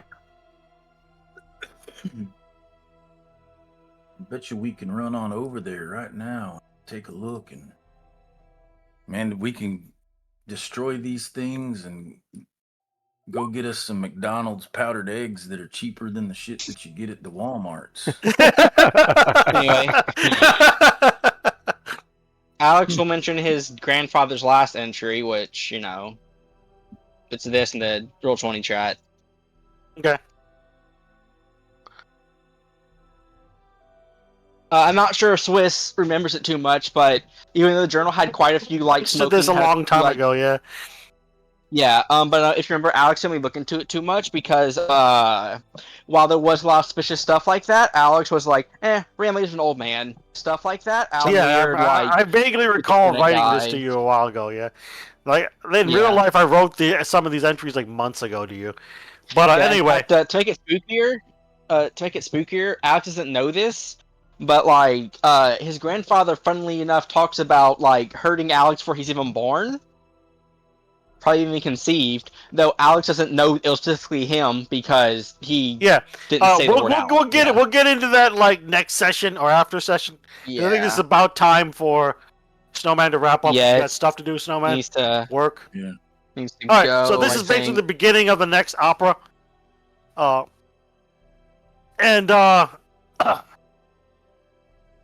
Your handler Dillinger tells you that he'll be around in New York City, the New York City FBI office officially, in official capacity. But if you need to contact him, he hands Allard yet another satellite phone. Now, obviously, the first one was left behind in the green box for Last Opera 14 months ago. He hands you a new satellite phone. And this is the satellite phone for this opera, obviously. He hands it to Allard, who apparently is team leader for some reason. And because he has the satellite phone. I think it's just straight up seniority at this point. Yeah, seniority to survive the most operas. It's not really a hard hierarchy, so not have to listen to Allard like that. Yeah. But a lot of Delta Green teams kind of default to the guy who's been through the most. Yeah, how many has he been on? 5 at this point, Allard? I think this will be. I think last one's his 5th one. Jesus Christ! Yeah. And then I think Mercury One's been through 3 or 4. Yeah, because I forgot. Either way, I think. Alex. Gazi's only been on 1, so it makes sense. Yeah. It makes sense that he just gives it to you. All right, so he gives it to you and then starts heading out while eating an almond cookie. They just kind of picks up off a table, and then that's the end of the scene. So you have to decide next: are you going to the Port Authority to look at the stopped shipment to Allard's grandfather, who obviously isn't alive anymore, or is he? From Vietnam, or go to the Easy Storage Facility, Unit 23. Those are two obvious locations that you can focus on next time, or figure out another way. There was no obviously formal briefing and no formal equipment, gearing up phase, but he is in the area. Your handler Dillinger, so you can try contacting him for piecemeal, like I need this or I need that piece of hardware, Yeah. or I need maybe this information. So you can do that on next session and the following sessions because he's going to be in the area. Most of the time, the handler just kind of talks to you, then fucks off to go all states away. But this time he'll be in the area doing something. Not Allard. But so most of the time, well, Dillinger's also a very busy boy. It's been implied that there've been quite a few operas to where he's not only just managing ours, but also another opera around the same time. He's usually managing another cell's opera at the same time, usually in the general area. Dealing with program bullshit or congressional inquiries. Yeah, that's why he's Congress is Can you explain why you took an F-35 and deployed bombs over this one random Illinois town? It's or it could be like the Congress could be doing an inquiry into the military, subcommittee is like, why was there a submarine disappeared off the coast of Massachusetts, and that there was involvement from the FBI. That's when he, as the deputy director of the FBI, just kind of sits there and lies to Congress. That's what he does half the time. That's when he's like, yes, you see. It was all misunderstanding. You understand? I said the food from the Apple City is from Applebee's is the bomb. He misheard me as bomb the Apple City. So sorry. I think his lies are more intricate than that, but yeah, okay. Anyway, that's the end of the session. Go ahead and hit the power button again to improve your stats for any skill failures, and that's the end of the session. So you're getting started on the next opera, which will be in and around the New York City area. Perhaps further out, who knows? And it will involve, of course, Allard's grandfather, who is probably dead. Like I was saying, though. Question mark. But it's probably dead, and totally doesn't have some sort of ancient being that's, using him or something. I don't know. To refix what I was saying earlier, there's really no strict hierarchy when it comes to agents of Delta Green. It's just, it's not like Alex can pull rank and say, you're for sure doing this. It's just that a lot of Delta Green cells just kind of say, okay, this guy's been through the most, we'll listen to his advice at the very least. I think it's like this. We're like a circle of peers, but there still is a loose assembly of hierarchy. I remember Sam Butler used the sat phone after, I think, Sophia or whoever. There was, it's a loose. There is a loose hierarchy, but it's in the cell. It's like circle, like the circle of 8. We're equal peers. Two of them. Yeah, you can't really pull rank. It's just one of those things where it's probably a good idea to listen to the guy who's been through the most. Yeah, pretty much. Yeah, absolutely. Yeah, I mean, Dr. Allard knows the workings of DG a lot better. They don't teach you. You don't go to DG training. Yeah, they don't have a DG boot camp or a training seminar or a lecture. Alex, they just kind of throw you into it. That's the whole point. I'll remove that from my journal then. Can I? What was that? I'll remove that from my journal then. I didn't know if they had Delta Green training, so I just put that they had a subterranean training facility in California. It depends. Delta Green will have facilities, so we'll just say that you're one of the very rare few that got training for your character, Gargamon. So that's fair. They have facilities. They're around. Under ideal circumstances, every agent gets trained, that kind of stuff. The only issue is that, it's all different conditions. Because, Delta Green can't necessarily have this random person disappear for 8 months, 6 months, while they get, ops training because they're doing something important. Or they're a newbie and they need people doing something now. In the case of Mercury 1, it makes sense. They can send them off to some facility and then just put it down as, he's just doing military training. Yeah, see, they can't really do that with every character. You can't have Allard go, hey, Allard, you're going off to some program facility for 8 months to train and learn. And then the CDC's like, where did he go for 8 months? But yeah, no, That would not make it's any part of the sense reason for why. him. So But it's part of the reason why Delta Green likes recruiting from the FBI military if they have a choice. because they already have training, training, or it's very easy to get them more training. Because FBI, because all you have to do is like flash, say, hey, I'm the FBI director. This guy, he's not working for 8 months because he has to do some like special job training. See you guys later. Like that's just simple like that, Yes. Uh, No, it's understandable. Yes, it's a thing. Yeah, it's a thing. I mean, under ideal circumstances, Delta Green is the stereotype hyper competent agents who all know what they're doing, who all work together perfectly, who've all in the world. So that Delta Green just whatever circumstances line up, Yeah, but anyway, I hope you guys had fun. Sorry. What was that? Sorry. Go ahead, sorry, man. I was just, because the banner was going, I was just trying to jump out and say goodbye so I can jump out. And... All right. Bye-bye, snowman. Have a good Goodbye, one. snowman. Catch you later. Bye. It was Whatever fun. you're doing, Yeah. family or work, whatever. Next Yeah, week. enjoy your work More as work. much as you can. Yep, yeah, we'll be playing next week. Excellent. See you. Yep.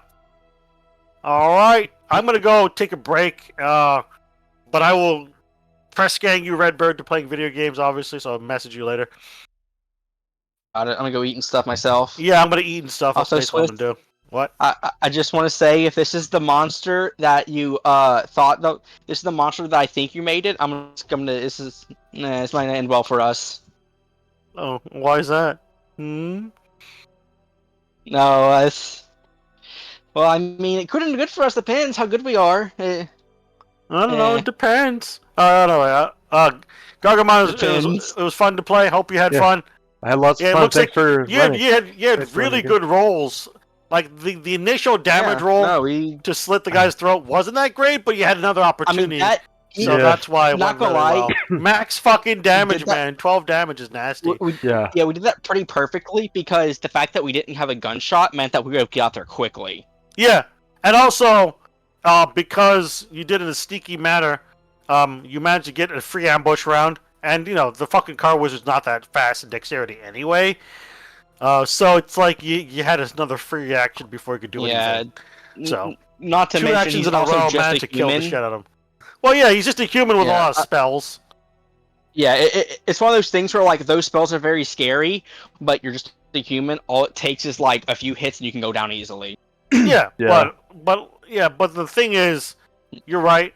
It's just he's just a regular mortal with spells. Some of them are monsters. Yeah. The cultist wizards. yeah. But in this case, this guy Well, I apparently wouldn't just call has them the human ability. anymore. Yeah, well, he has the ability apparently to rise from the dead, but this time they're going to put him in the warehouse TM, and hopefully Yeah. not allow him to revive himself again. I will not be 'Cause the- contained. You're being contained. I like to Pretty imagine they much. called it. I like to imagine the reason why they called that dental lady isn't because she like knows how to like make sure things don't come back, but because they're like, hey, just F up the body as much as you possibly can, okay? Or maybe she Yeah, they yeah, knew he something would like come that. back. No, something Yeah. like that. It's not like any of you went in the basement. Yeah. All I did was She- allude to certain implications by saying you would hear drilling She's just noises and then Meanwhile- giggling. And then occasionally, meanwhile, she grabs. I kind of figured something meanwhile, like that would she- happen. She grabs a drill and it's like, I want to see if I can give a corpse PTSD. I kind of figured something like that would happen, which is why I just handed off the head to her and went inside and just fucking. Yeah. I don't want to look at anything anymore. Also, no, I that's like fair. I like how every time I have to hand off Alex's samples because he's just waiting to like look into them, but then Jessica's like, "Hey, bud," and he just thieves on the inside every single time he has to do that. Give him back. That was a good session. He just does it. It's hilarious. Good wrap up of the last opera, good introduction to the new one, and we'll see where this goes next time because it could Personally, go in weird ways. You never know. Personally, I just think the best part was Alex ranting about the big dog 42 Big Dog 40. I thought it was funny. Yeah. because the big dog 420 is already 42. taken. Big Dog 420. That was good. Anyway, I'm gonna go get some dinner and stuff. It's about 5 o'clock where I am, and Alright. catch you guys next week. Anyway, Yeah, see you guys Case next of week. Redbird, I Thanks will for running. See press ya. gang you. Alright, Video bye-bye. games. All right, later, Gargamon. And for our viewers, thank you very much for watching. Please like, share, and subscribe. If you would like to give donate to charity, just below the screen on the right, there should be a link to St. Jude's Children's Hospital. And then if you like who we are and like what we do, strongly urge you to explore our links below. We have a link to join our Discord community, the Wizards of the West Coast.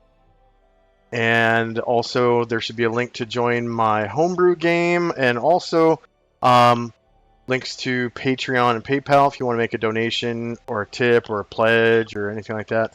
And then yeah, that's pretty much it. If you want to earn some extra channel points, looks like my friend Recroft Gold is streaming Grounded 2. He's a buddy of mine from my deployment in Afghanistan. We did like a bunch of guard tower shifts together, at night. At I think it was Fob Koshima. No, that was Kirkuk Castle. It was a Afghan National Army compound with a U.S. Army addition on the outside of the castle walls. It was fortified. We had fortified concertina wire fences and like a moat around it. So that was pretty interesting living. Guard towers and whatnot. Alright, so we're gonna raid into his channel. He was at one time the youngest living U.S. Army engineer to hold the Purple Heart. He got shot through the leg. I think it was an AK-47. So 7.62R round. Right through the thigh. Missed his bone. So it just went right through the meat from one side to the other. And yeah, they recovered the round later.